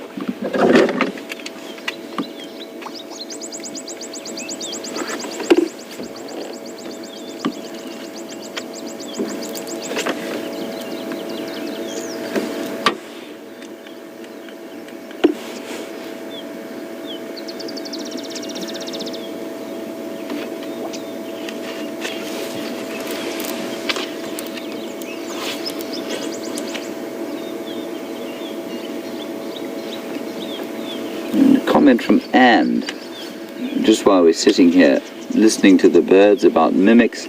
She says scrub jays mimic all sorts of things around where she is, I think in California. And absolutely, I mean, there are those birds, what are they called? Bowerbirds. Is it a bowerbird? No, it's not a bowerbird. It's another kind of bird in the Antipodes that will mimic a... what bird is it? Is it A lyrebird. It's a lyrebird. Is it a lyrebird that mimics the chainsaw? Yeah. It is an unbelievable mimic. Mimics chainsaws, cars, all sorts of different things. Right, so here are the sunbirds. Is that any good to you? That'll work. And these, we don't get any of those ones here, but those are some of the pretty sunbirds that we get in South Africa. And then two of these we get here. That's the white-bellied. The female, unfortunately, very plain, and the male with beautiful iridescent colors that you see in the sun. And he's the most vociferous. You hear him calling very often. And then the collared sunbird we get here. Female again, slightly more drab than the male, but certainly no slouch herself. And then the other one we get here is the magnificent, in theory we're supposed to be able to get the amethyst or black sunbird, possibly the scarlet-chested, but we don't have a river coming through Djuma, so probably not that. But what we do get is this Morocco sunbird.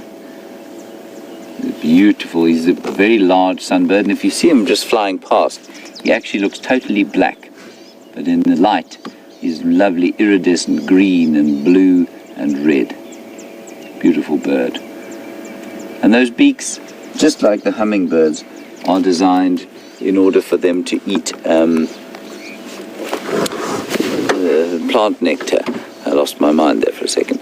Plant nectar, and then this time of the year they will get into the bark. They'll use those beaks like a hoopoe does to probe beneath the bark and try and pick out insects and grubs and that sort of thing.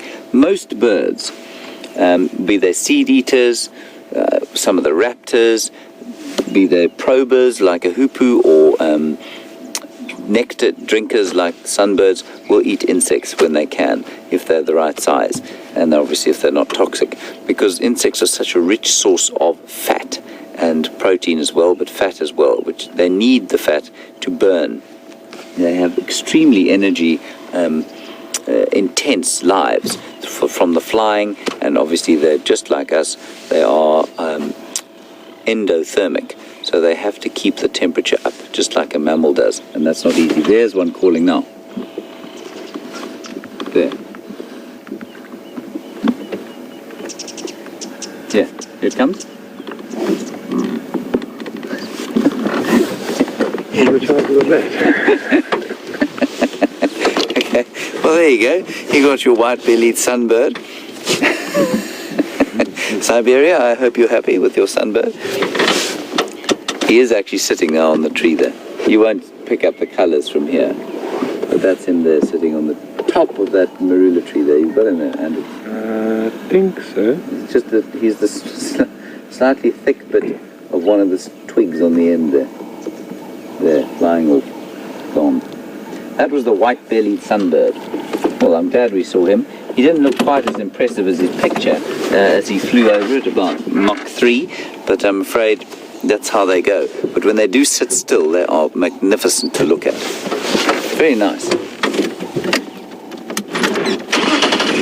Right, not much else coming down to drink here. No plethora of great antelope herds.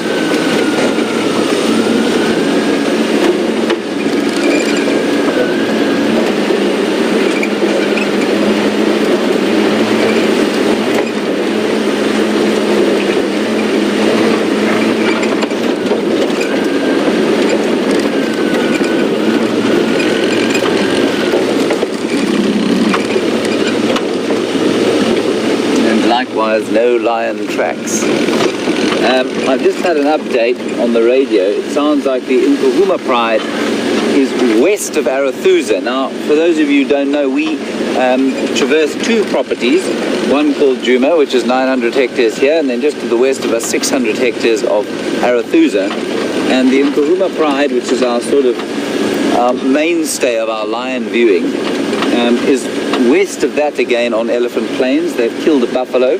Why they didn't take it upon themselves to kill it here, I'm not sure, but I shall have a word with them next time they come around. And there are some lions to the north of us and to the south of us. But I'm afraid it would seem that Juma is a lion-free zone at the moment.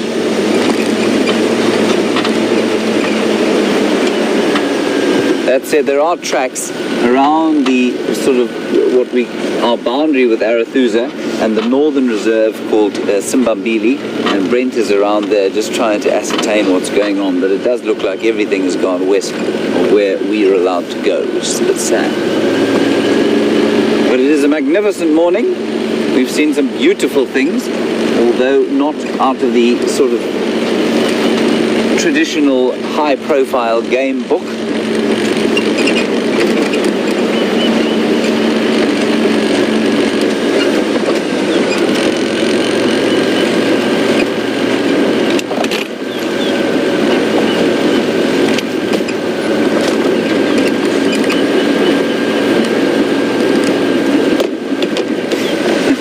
Apparently a great outpouring of concern for Andrew, and Christy, you especially want to know how he's doing. Andrew, I think I'm going to let you answer that yourself. How are you? I'm very good. He's as normal as is normal, basically. The welt on his head doesn't seem to be getting any worse. And his brain function seems to be fully functional, except his nose is obviously a lot better than it was before. He smelled those water ducts from a mile off. So he's absolutely fine, everybody. Don't worry, I am monitoring him carefully.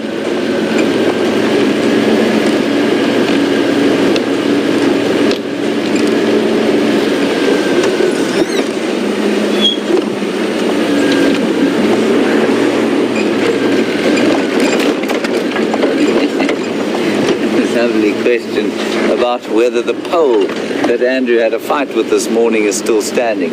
Andrew, did you kick it over in a fit of temper, or is it still okay? It has a dent in it, but it's still there. Okay, well, it has a dent in it.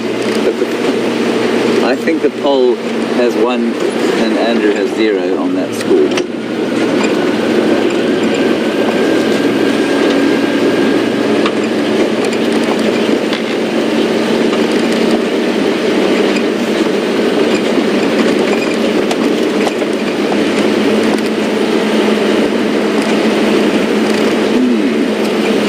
I suppose I should have thought of this earlier, and a question has come through from Siberia about what traditional remedies there might be out here that we could put on Andrew's swollen head.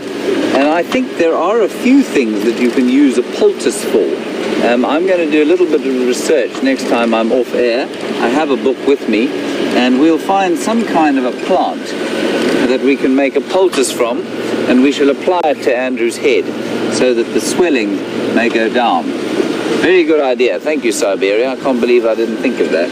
I was about to feed him an aspirin, but I think we'll find something more traditional.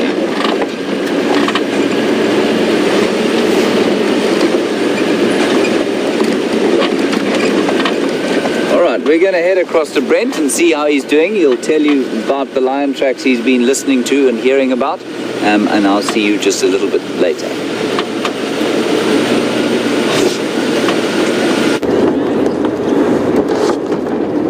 Welcome back, everyone. Unfortunately, that female leopard we were tracking crossed into Sibambili, and I just got a call on the radio from Ephraim saying there were very fresh male leopard tracks in this area, so we're going to see if we can find those tracks and see if hopefully it can lead us to the cat. So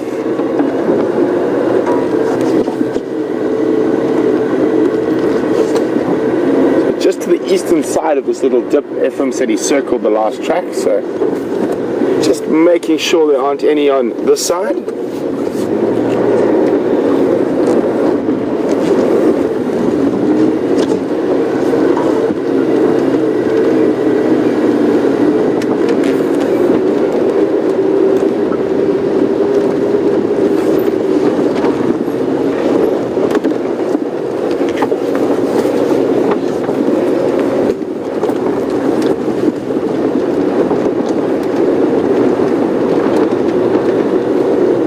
Got your eyes open there, Vim. Hopefully that leopard isn't too far away from us yet. Wide open.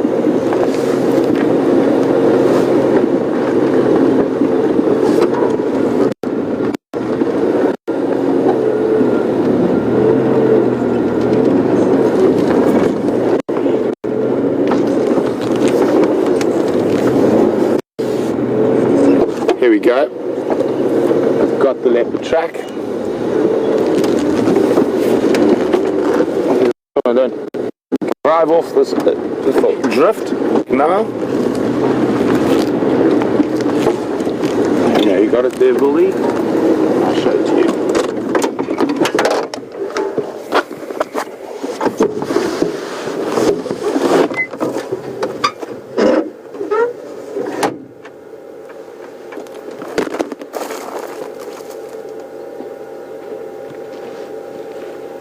So if we have a look just here, there we go, we've got the male leopard tracks leaving the road here and heading up into this drainage line. So we're going to turn around, head up onto Gari Cut Line, and hopefully that leopard is still close by and in this drainage line and hasn't continued further north. But really great, the first really good set of tracks we've seen this morning, apart from that females that managed to cross out. So quite exciting, and I do love tracking, so let's go see if we can find this cat. Oh, lots of thorns to stop you getting in the car. So we'll just take the shortcut.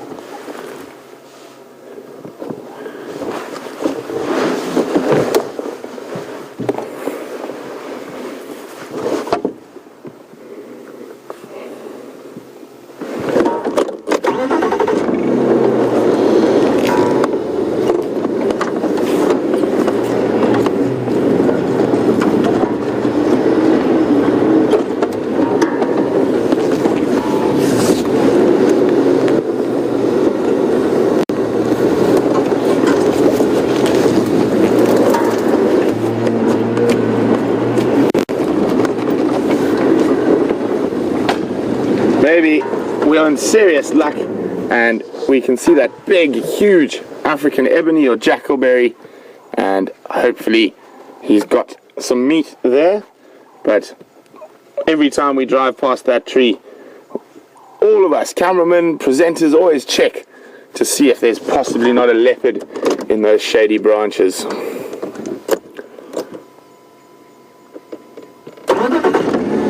tracks are heading directly towards that tree.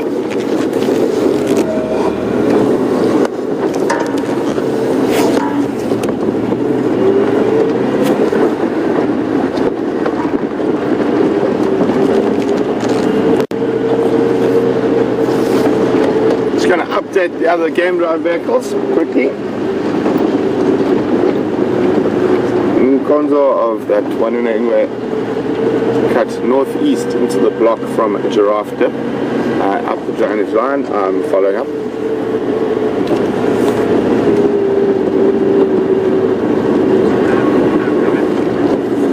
So we're going to check very carefully to make sure he didn't come out onto the road.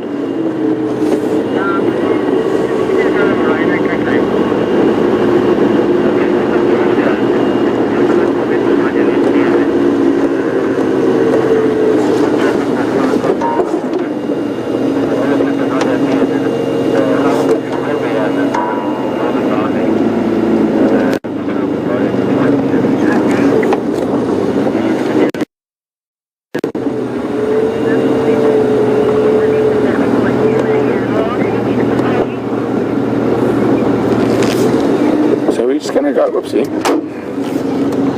We'll check down in the drainage line.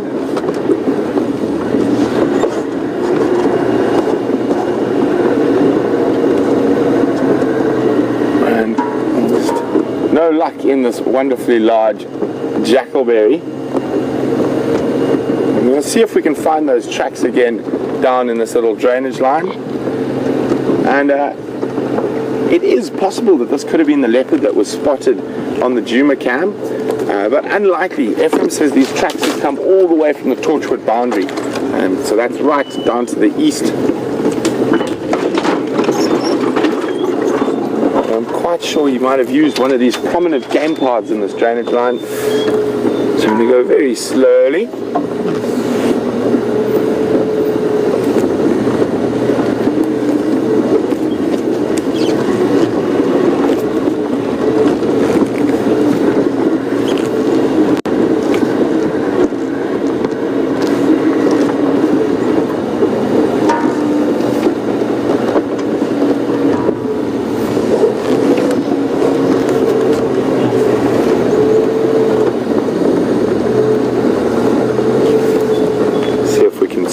Track.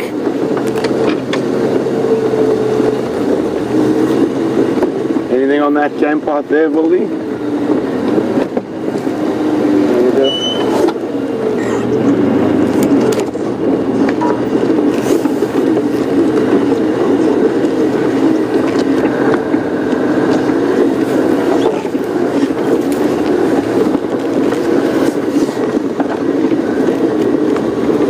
Go a little bit up ahead to see where all these game paths converge and see if we can find some tracks there.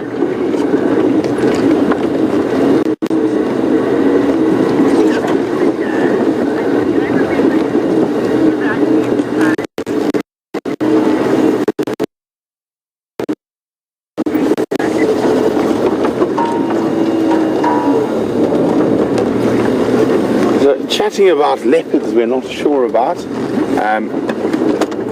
M.W. Fisher, welcome.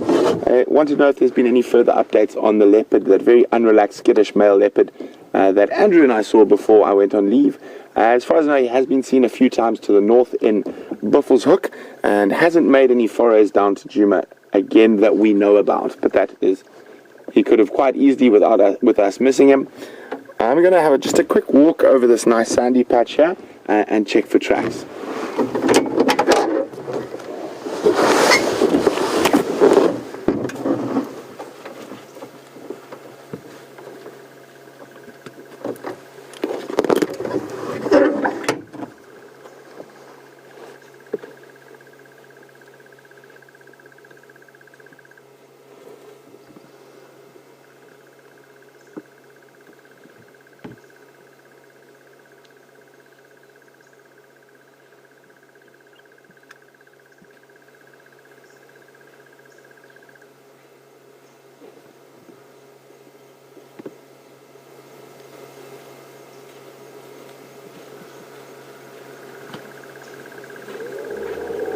we've got his tracks again. I don't want to speak too loudly.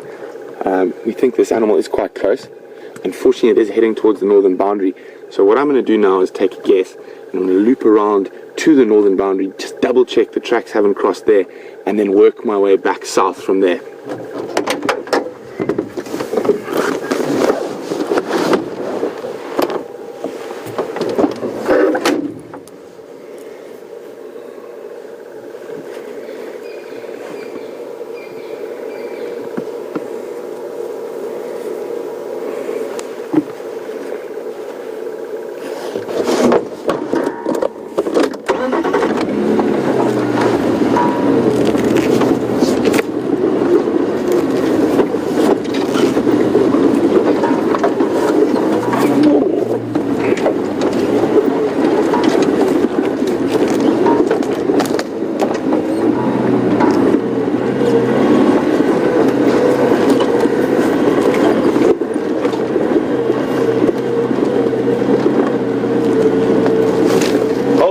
As we go over this edge of the termite mound. Wildy, don't slide off. Try harder than that. I think that's a challenge. I think Wildebeest wants me to try and lose a cameraman today. Sorry, those of you who might not know, why I'm calling him Wildy or Wildebeest, that is Wurm's nickname. And I think, when was it, last year or early this year, Wurm filmed the birth of a baby wildebeest, and somehow from then on became known as the wildebeest.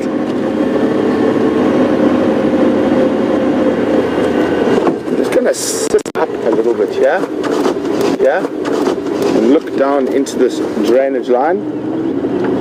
Maybe we might even spot him from above.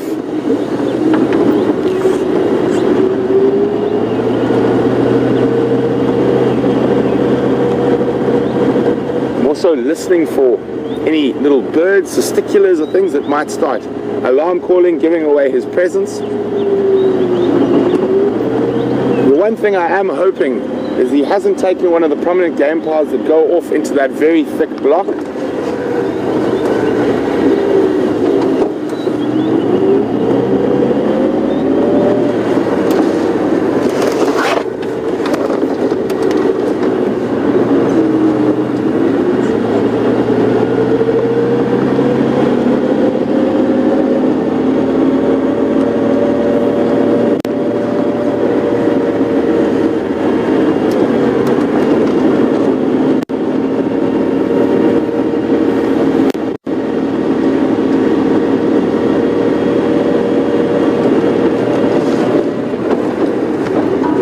Look like he's come out onto the road, and so we are going to go right up to the northern boundary and work our way south again. That's probably our best chance of being able to find this animal unless it's crossed out.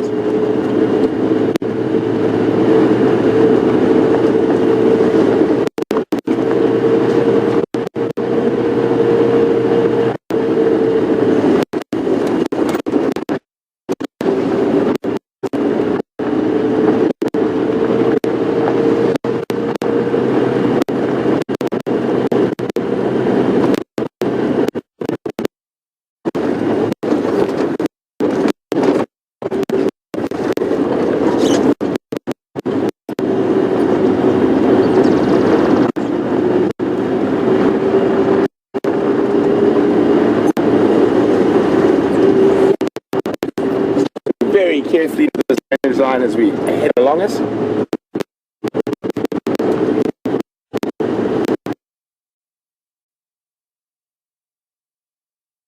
To move her lips a bit more. Yeah.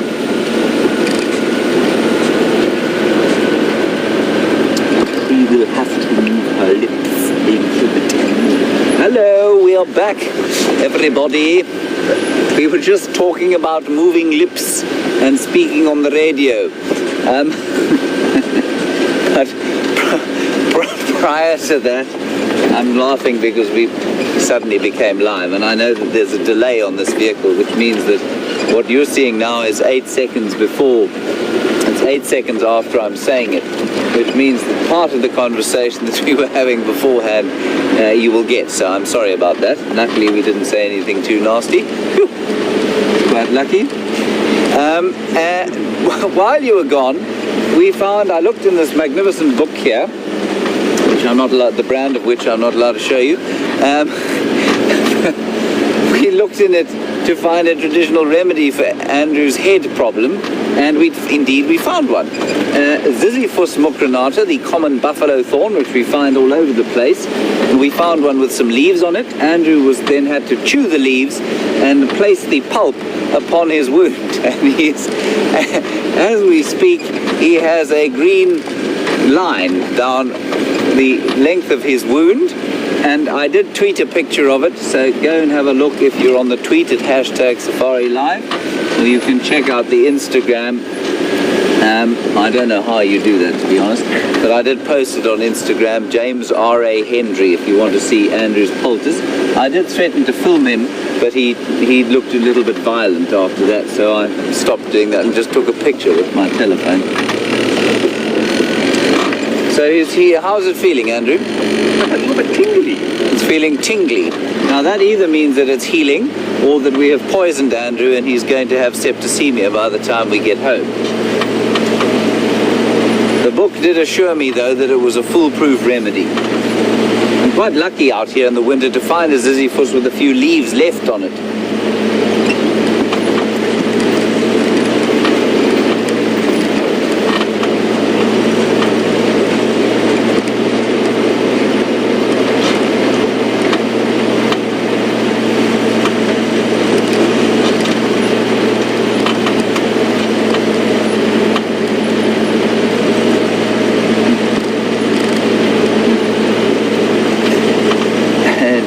A couple of comments on Andrew's poultice, and I suppose is it strictly a poultice? It probably is.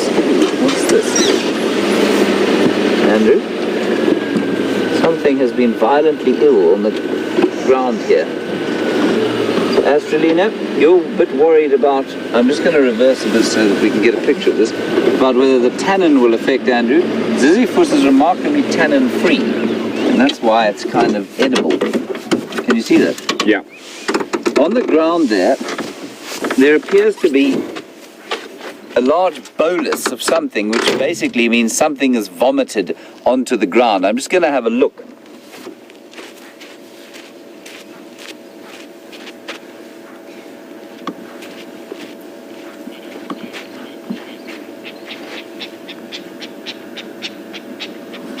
There are some hyena tracks, so maybe a hyena was sick.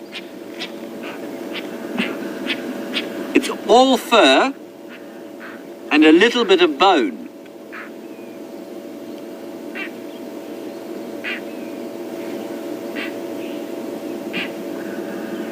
That is remarkable.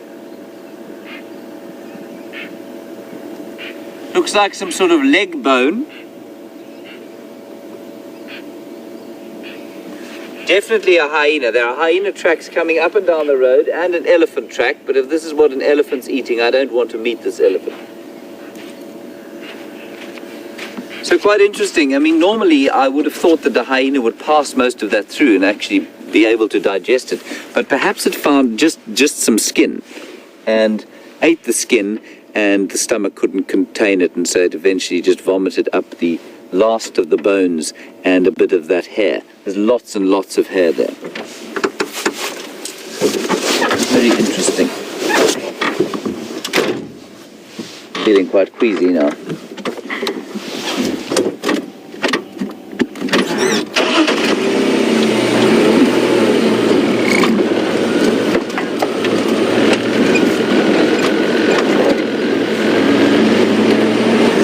Looks quite fresh, I must say.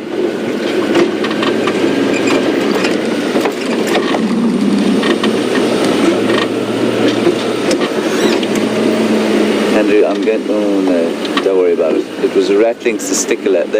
We hear them all the time. They so seldom sit still. And that one sat still until I stopped the car, and then flew off.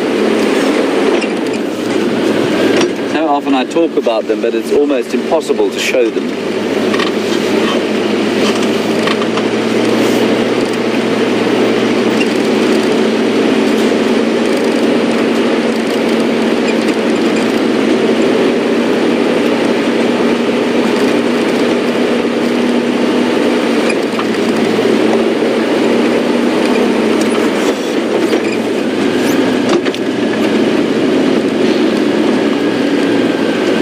hear a Verve calling. There it is. Andrew? I know this is a bit of a...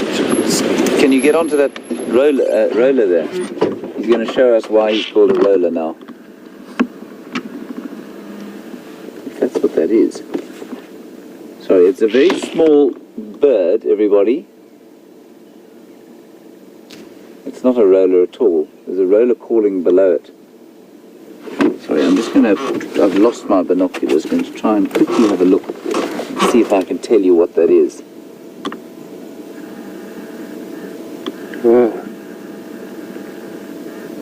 It's a scipitar of some kind doing acrobatics. And by a scipitar, I mean a little hawk.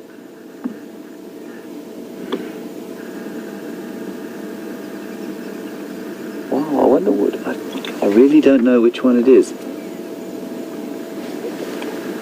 Maybe an African goshawk?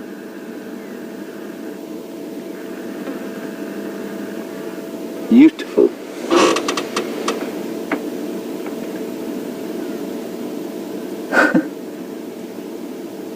I've never seen them do this before. And it's a bit of a territorial display, I think.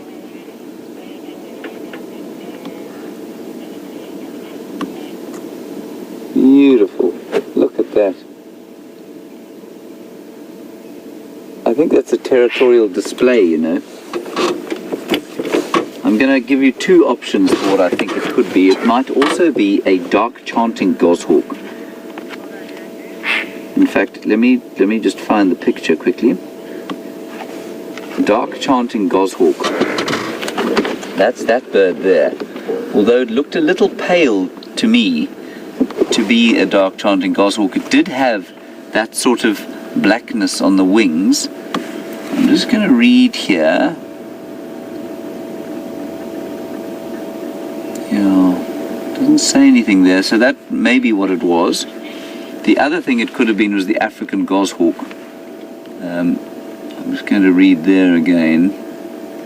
You see, the reason I think it might be that was that the territorial male, it says here, displays prominently in the mornings, flying high with bouts of fast wing beats followed by glides, while calling "cut." This one isn't calling. But I think that's the kind of size. It's the right size for that. And it was doing that sort of gliding and flying and with rapid wing beats. So we'll go with African goshawk. If unless anyone objects. If you object, hashtag Safari Live. And we'll see what you have to say. Andrew, are you happy with African goshawk? How's the poultice doing? Feeling cold and tingly now. It's now feeling cold and tingly. That probably means the front of his head's about to rot off.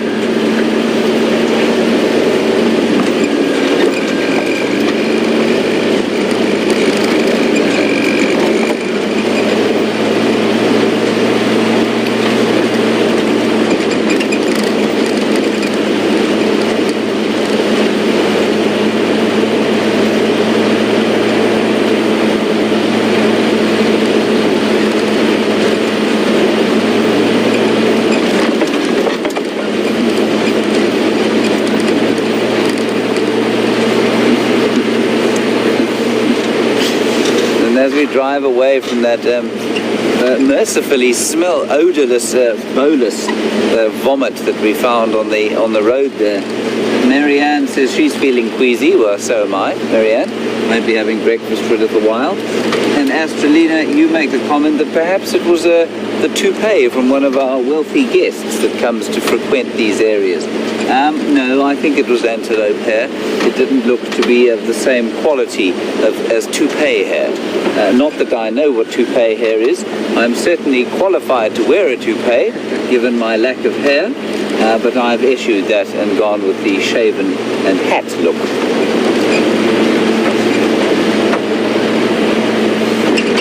Unlike my colleagues Brent and Scott, who still have enormous amounts of hair sprouting from their heads, as does Jamie.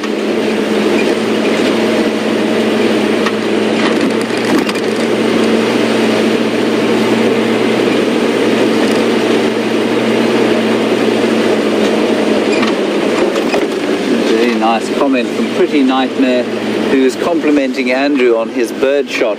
I don't mean in the violent sense, I mean of the goshawk, despite the fact that he's seeing double. Good morning, how's it going? Alright. Good.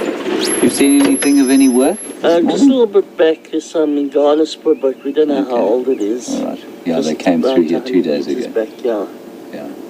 I think all the lions are different parts of everywhere except here. Anyway, so it goes. Enjoy your drive.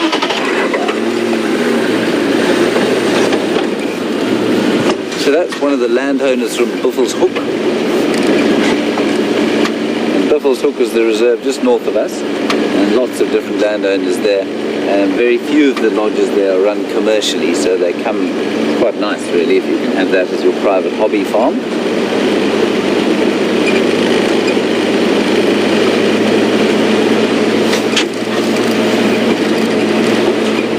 Just saying that they did have some lion tracks in this area, but they didn't know how fresh they were.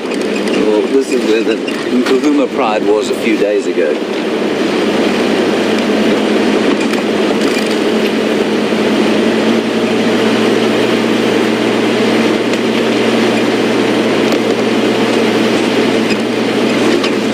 And then just to reiterate, you may be wondering sometimes why we don't show rhino, or if we get them in the area.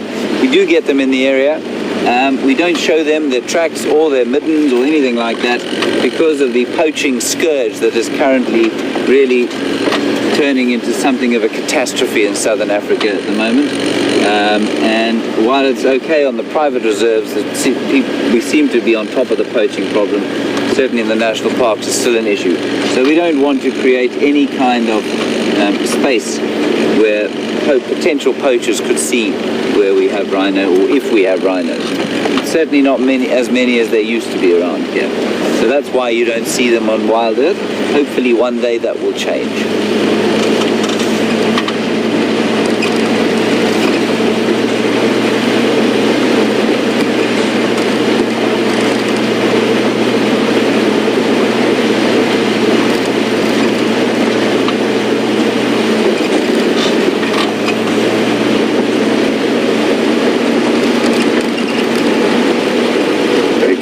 Drive today, Andrew?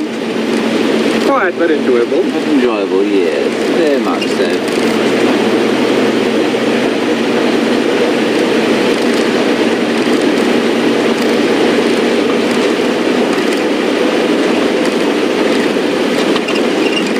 Going to roll down this hill and see if we can hear anything interesting. Jiga is not the quietest old girl in the world.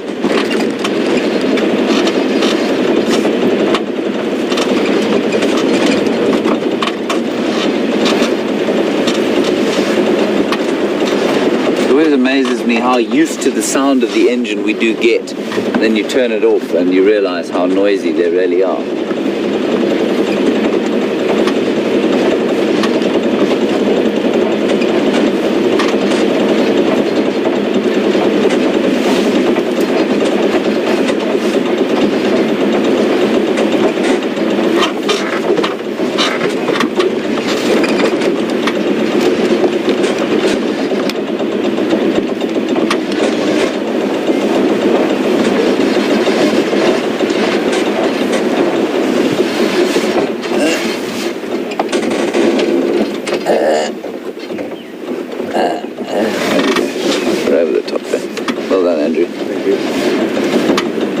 Not a lot going on here. Some interesting sounds. A couple of magpie shrikes calling. There seem to be lots of them today.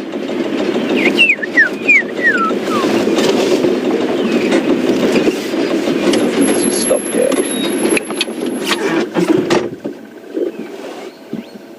That's a lark calling there. It's a Sabota lark, I think. Lovely sound of a crested barbet.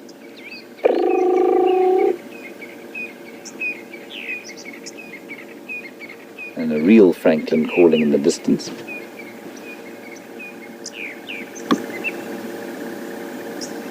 And another drongo imitating various other birds.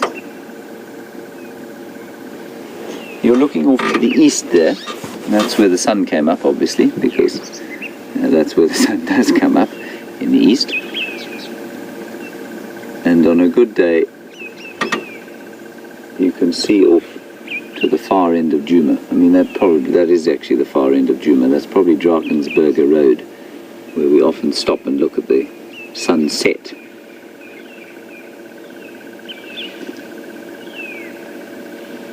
Lovely polarized light from this cloud.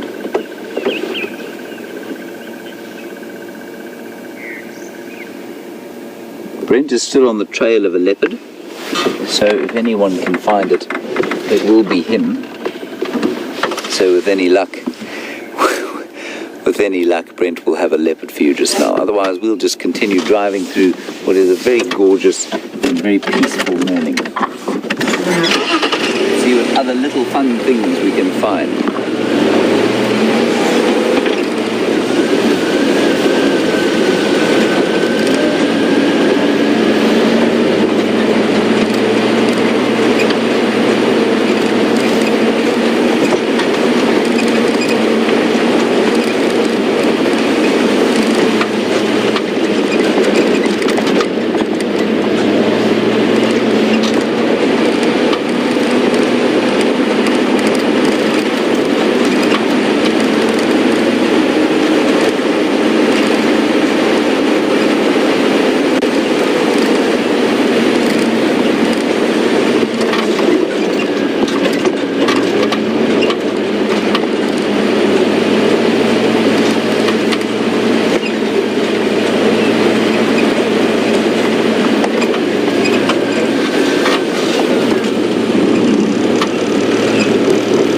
Driving along here looking at not very much at all. Very nice question from Steve. Apparently, Steve, in Texas, you managed to miss the drive where I found some monkeys. There's a great rattling noise going on down here.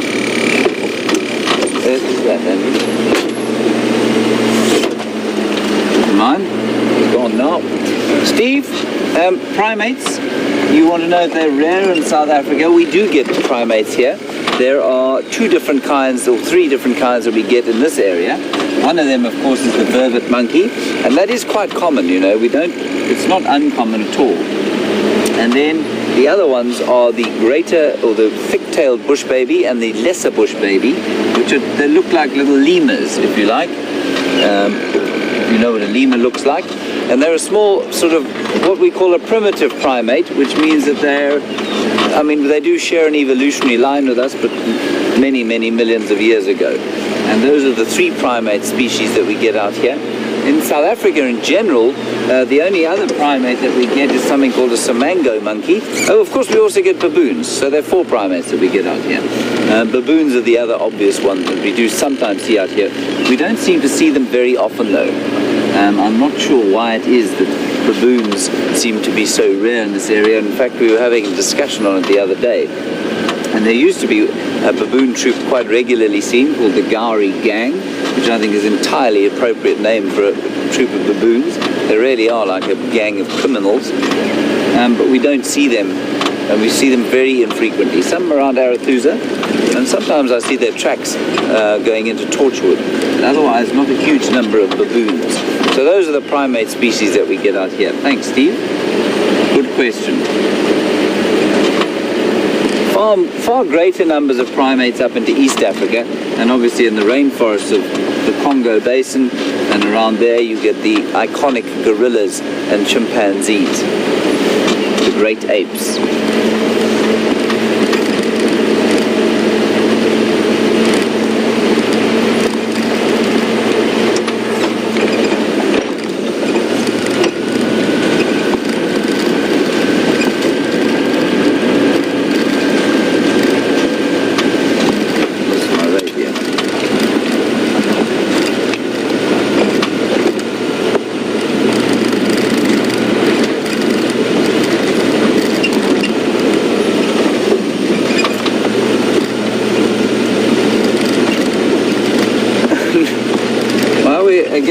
driving along, looking at not very much and trying to find interesting things to talk about. Penny Pine has asked how long it took me to gain my knowledge of the bush. Well, Penny, the answer is that it just doesn't stop.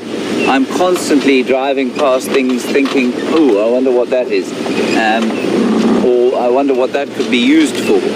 And mainly, that's also stimulated by some of the questions that you ask, which are, you know, you'll ask me things that I've never thought about before.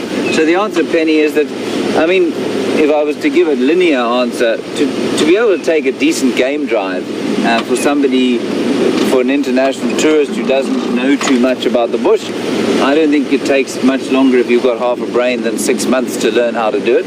But you only learn the craft many, many years after that. You only perfect it many years after that.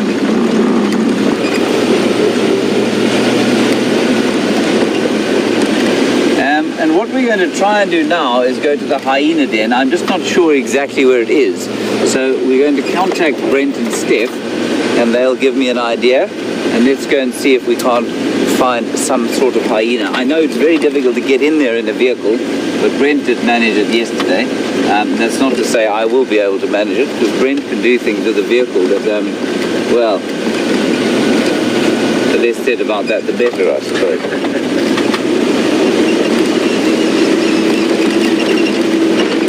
Let us just say he is not afraid. So if you'll excuse me 1 second, I'm going to use the radio. Brent Leo Smith, do you copy?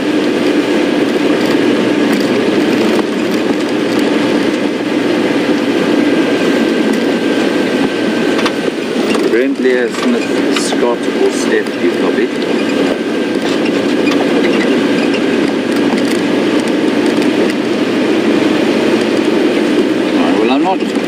I can't get hold of anybody. I've got a vague idea of where it is though, so fear not. We'll head towards that area. Because there ain't a lot else going on out here.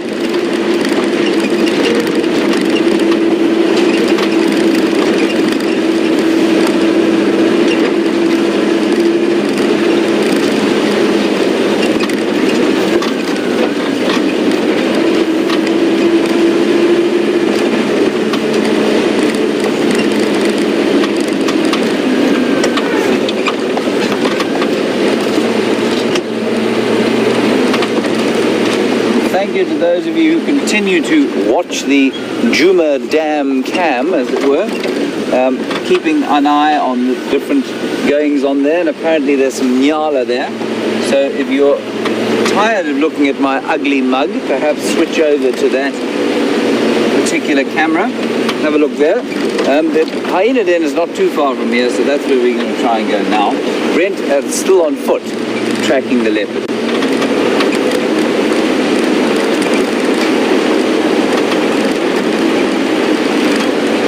Remember the name of this road, Andrew?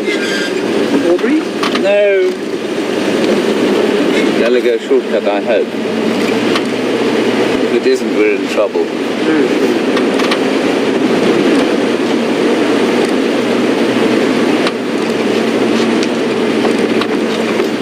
Hello. Ooh, elephant.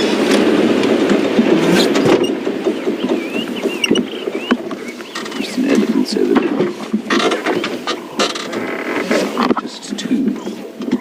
Oh, that's the stumpy trunk one. See that, Andrew?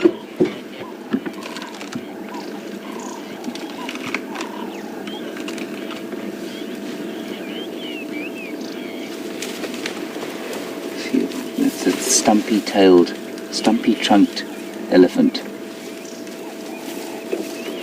Look at that. It's a really nice view of that strange trunk. It's fascinating to think about how she lost it. I'm just going to go a little bit forward.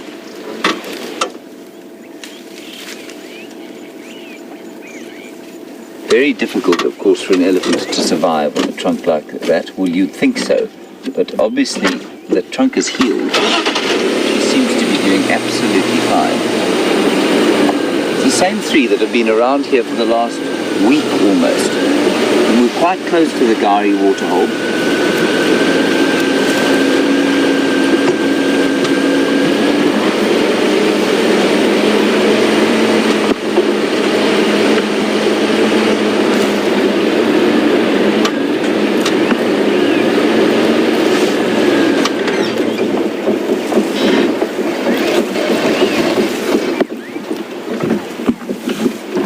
Now you can notice immediately how much more relaxed these ones were than the other three we saw.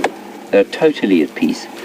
They gave us a look as we came up, but they're absolutely relaxed now, carrying on about their feeding, not worried about us in the slightest.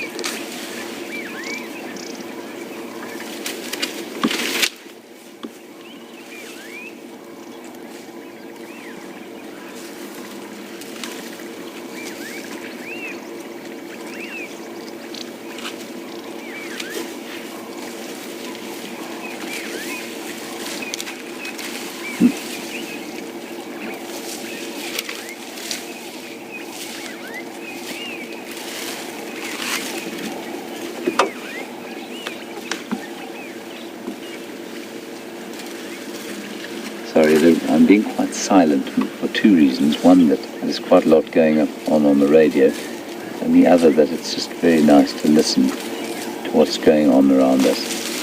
Different pulling, the breaking of the branches and leaves, and the lovely dove calling in the distance.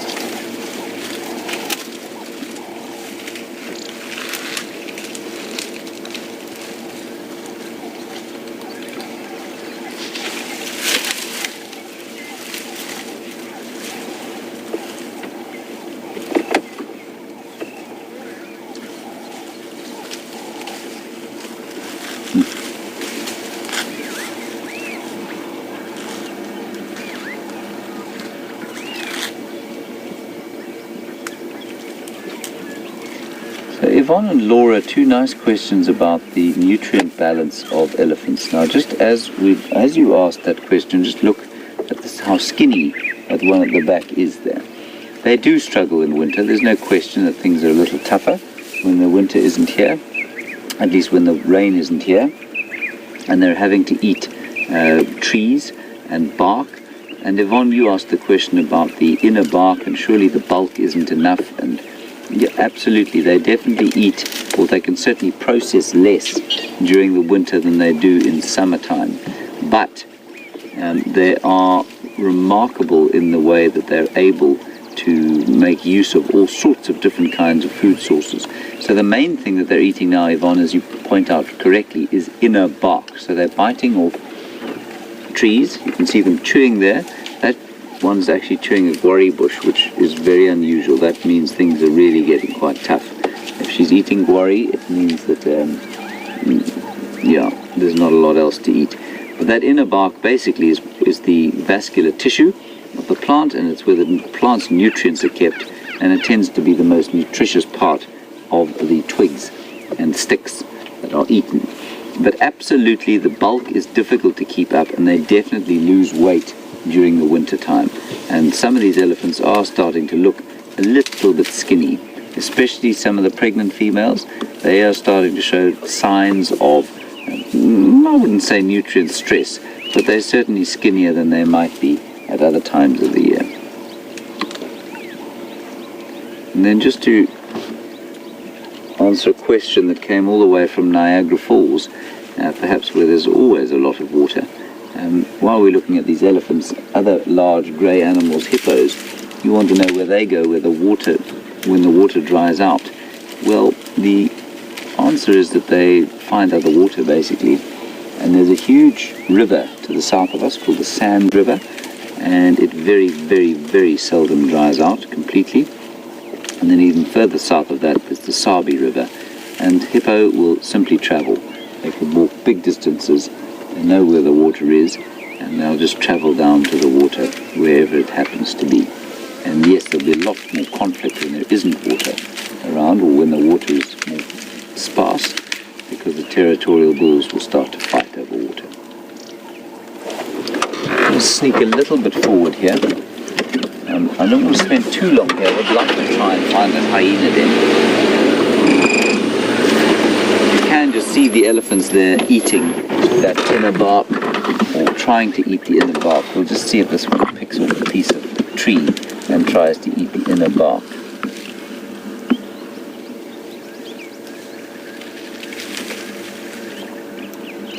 They're also very selective feeders, elephants. That looks like actually a piece of root that elephant's trying to eat.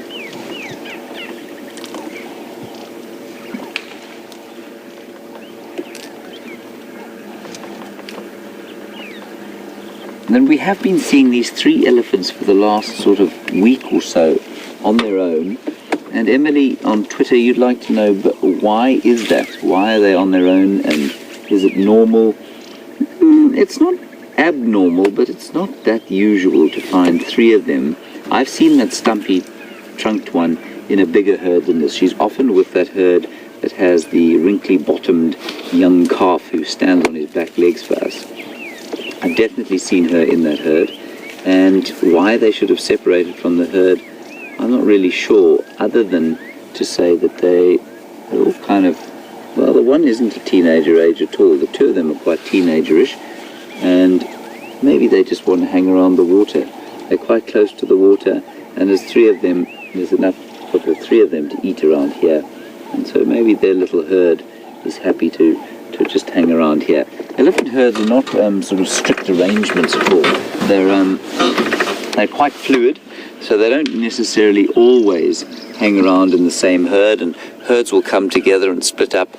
And maybe this young grouping here is the makings of a new herd, and maybe that's why they're hanging around on their own.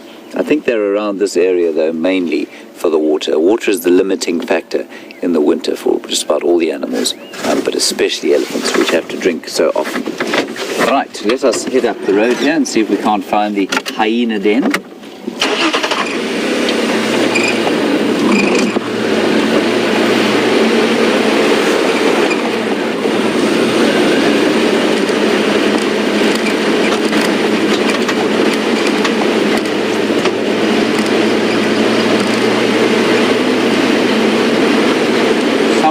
Here on this road,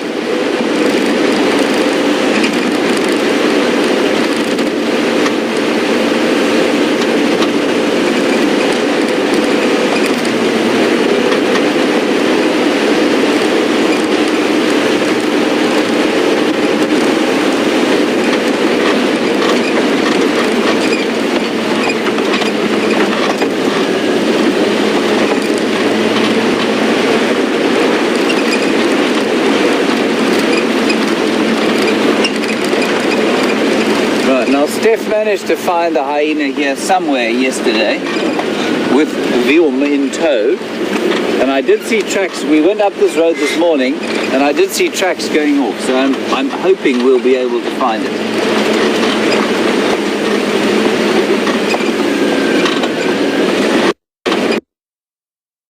Buffalo.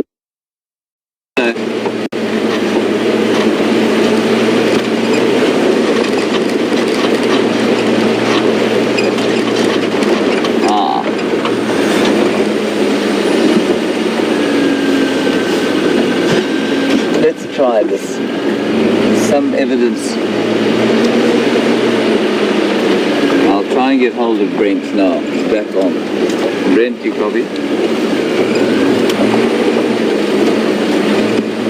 Brenty, I'm trying to find the hyena den. Can you give me some directions?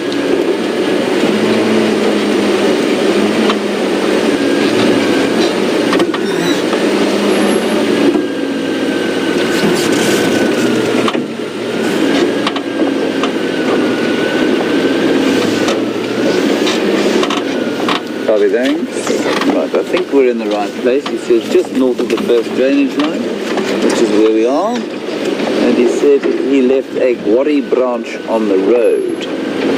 Did you not see the guarri branch on the road? I think... Can you see one? No. Can't No. confirm it. Okay. We're going to just sneak in here and see what we can see first. Maybe a little bit further that way.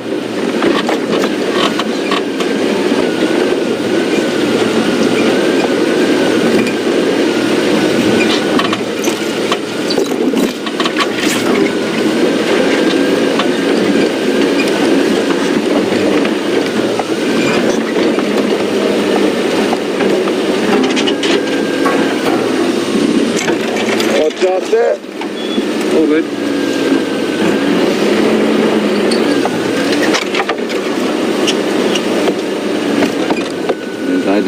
I don't think we're in the right place here. I think this path is a bit prominent. Well, we'll just see where it goes, and then we'll probably go back towards the road. This doesn't look like particularly difficult to access at all. Fear not, people.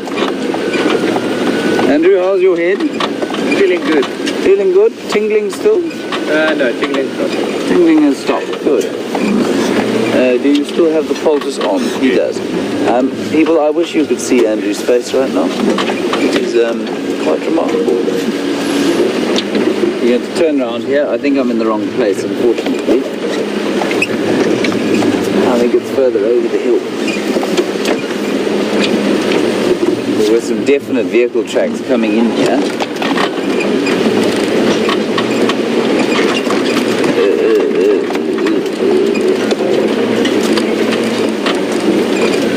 Going to stop here. This tree here, quickly, Andrew, if you don't mind, is not a buffalo thorn, it's a torchwood.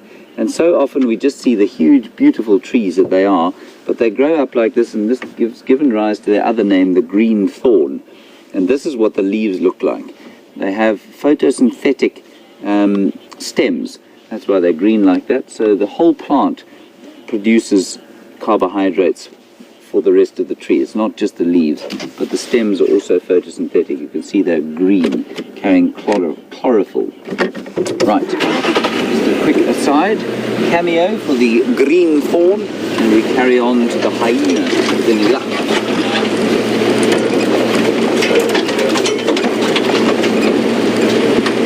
Watch your head, Andrew. Don't spill your coffee, anybody? Or your drink, your snifter, your evening snifter. You're watching us at night. I suppose most of you would be if you're in the new world. Maggie M in the old world, of course, in Australia. Probably in tomorrow already.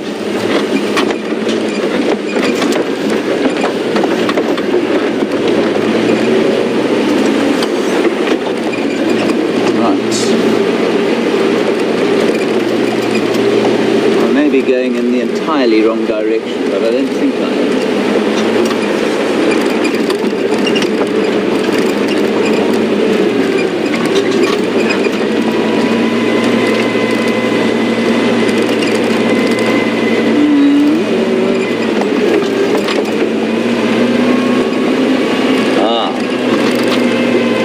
I do see a guarri branch on the road. Here we go.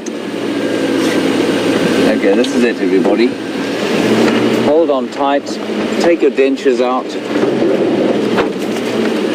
Right, we're going to nip across to Brent. I think he's got something far more exciting than me dashing through the bush here. If I find the hyenas, we'll come back to you.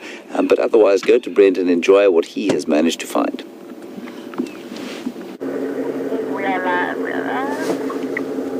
Welcome back, everyone, and after a very slow and frustrating morning for us, we finally found a young male leopard, thanks to someone. Unfortunately, he is across our boundary, but you can see carrying the meat there. It looks like he's made a very big kill. It almost looks like it could be a kudu. I can't really see. Where'd he go? To the left. To the left? Yeah, there you go. He's gone behind a bush for me. He might take some of that meat up a tree, I'm hoping. We're not sure which leopard this is yet. Here he comes. It's a very big carcass on the ground. I mean, it almost, to me, looks like a buffalo carcass, which is quite unusual. I'm not quite sure what's going on here.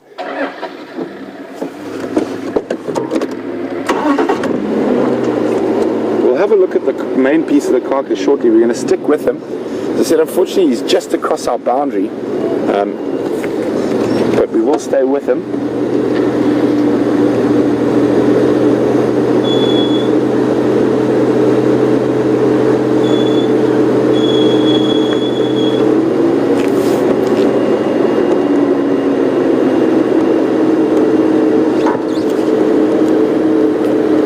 might take some of that meat, if it is an abandoned lion kill or something like that, and try store it in a tree.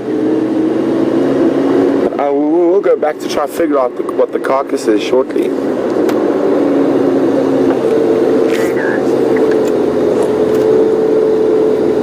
So guys, see if you can try to figure out which leopard this is.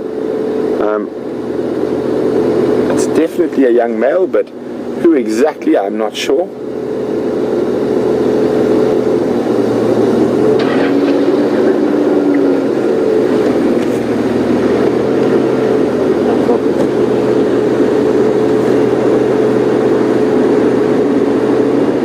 Like he's fortunately bringing that meat closer and closer to us here on the boundary. He is walking slightly towards us, but also parallel to the boundary road.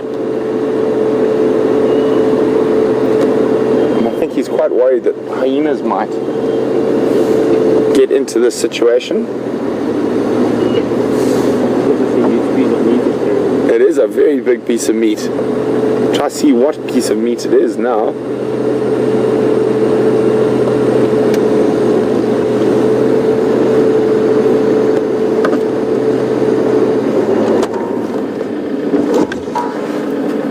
Trying to figure out who it might be. I have my suspicions.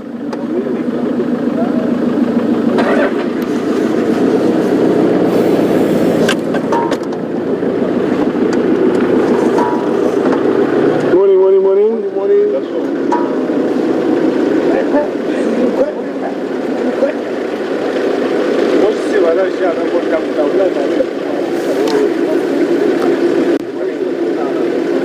It actually looks like it might be a piece of the lungs he's carrying at the moment.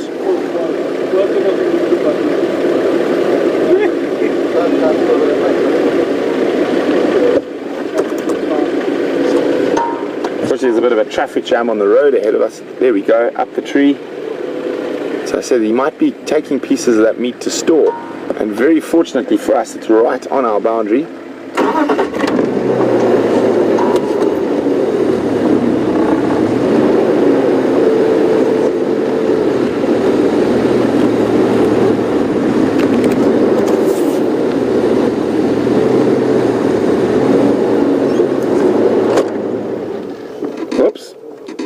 Nearly dropped that.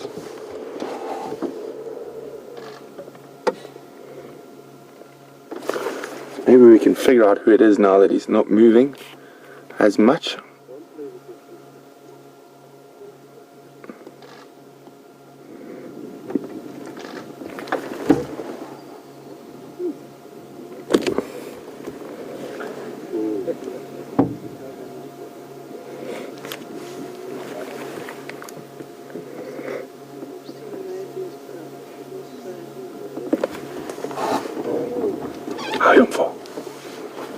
Good. Thanks, Tex. Yeesh. It's been quiet today. That other one is deep in that, where that drainage line goes into lots of different places. So guys, obviously we were quite excited about finding this leopard, but just to give you an update on the other leopard tracks we were tracking earlier that went into that drainage line, those leopard tracks, I managed to find that leopard on foot, and unfortunately it was in an area where we couldn't get the vehicle, and then we just heard over the radio about this guy on the boundary, so we decided to take a chance and come see who it is.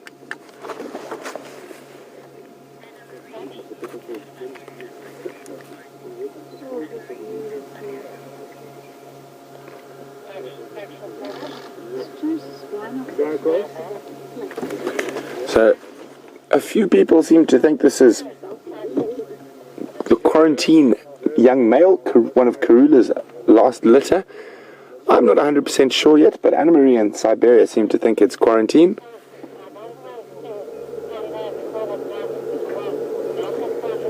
I think it's quarantine. VM thinks it's quarantine as well. I'm going to keep looking a little bit closer before I throw my hat in with everyone.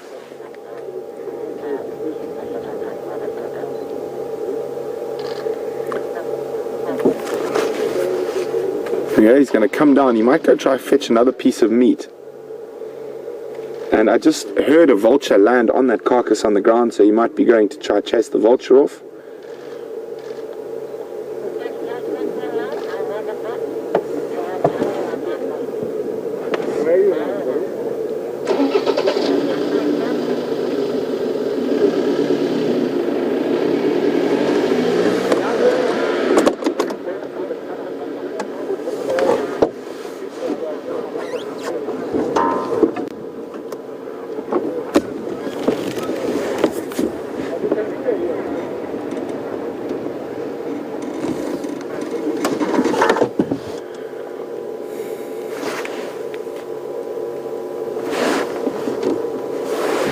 So obviously that carcass on the ground is very vulnerable. The fact that it is a big carcass. I'm not sure what it is yet. It looked very big. Kudu, there we go. So it was a big kudu. That's why he's unable to hoist the whole carcass. And the vultures have spotted it. And they are dropping down onto the carcass, which could cause him to actually move a bit faster back to the carcass to chase them off. There we go. So we're gonna get ahead. We're gonna go a bit faster to try and get to the carcass before he does. So hold on.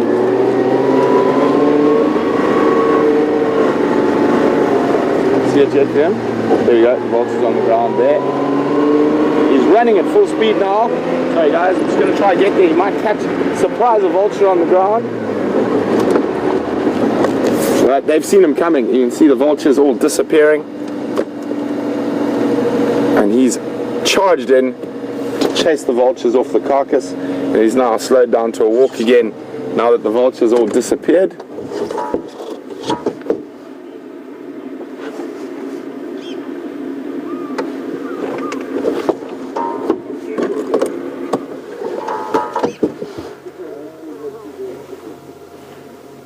There he comes. We're about to see the rib cage of the carcass shortly, and there's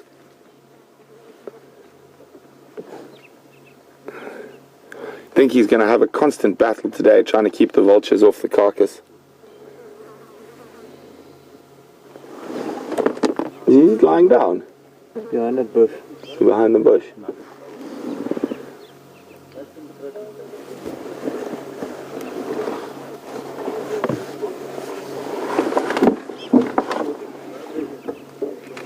So he's just stopped behind that thicket, so we can't see him at all at the moment.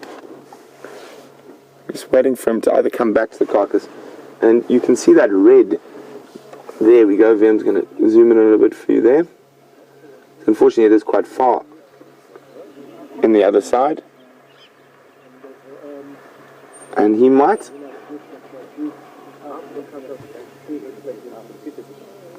lie down near the carcass to defend it from vultures. Obviously, the biggest threat is if hyenas had to come now, and they would definitely steal that from him. You can see the vultures have spotted each other and they are now dropping down at a rate of knots.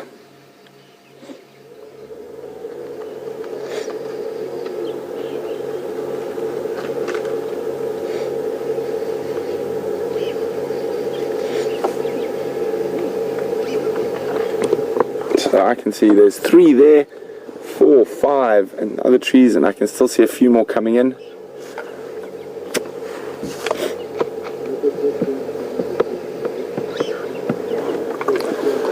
I think he's lying down behind that bush to stay close to the carcass, to defend it from the vultures. And as I said, unfortunately, other things like lions and hyenas might see those vultures dropping and come investigate as well. So we can see that thicket almost directly. There we go. Well, it's probably behind there. You can see the vultures. We see the little red of the rib cage to the right. And then he's lying down in the thicket just to the left. But what a fantastic little cameo sighting we did have of this young male.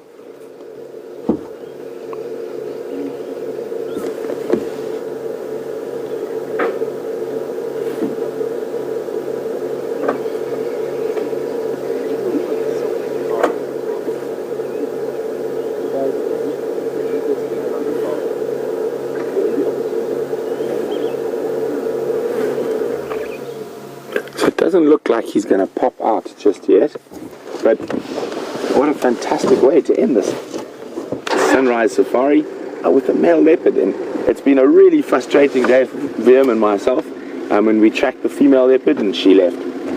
We actually found lion tracks right at the gate and they left. Then we actually found a leopard on foot, but we couldn't get a car there.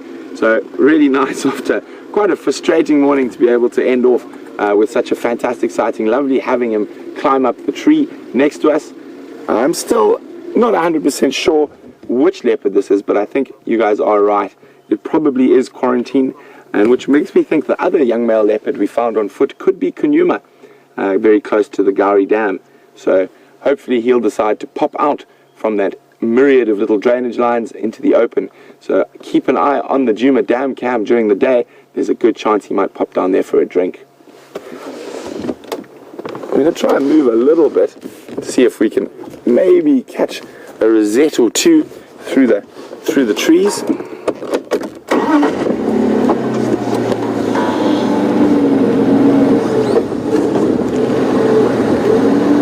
Do you spot anything there, Liam? I think he's got a nice shady spot under that bush. It is thick and it is quite far for us. Get a long shot on the rib cage. If we go forward a bit or back? Say when?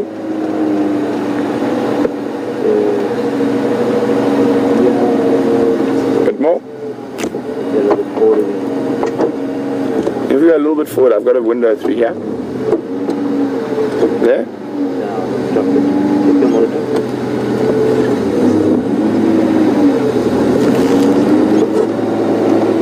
There we go. I think that's unfortunately the best we're going to get of the carcass. We might try a little bit further forward again.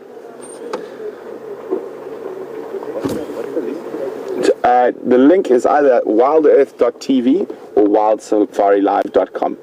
And twice 3-hour game drives a day from, well, about to be changing time shortly, so it'll be from 6 in the morning till 9, and then again from 3:30 to 6:30. Streaming this actually? Streaming live, yeah. So we're actually live right now, and that little beam up there is sending it to another thing that sends it to another thing. My job's to find animals. I don't know the technicals. That's why you're here. Right? Exactly. Cheers, guys. Enjoy.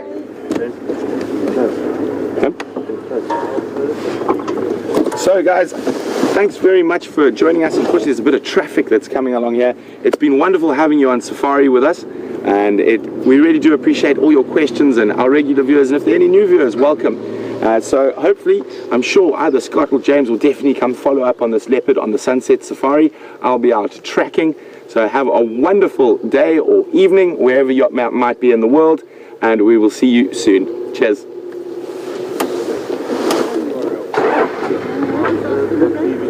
Sorry, can you give us the URL again?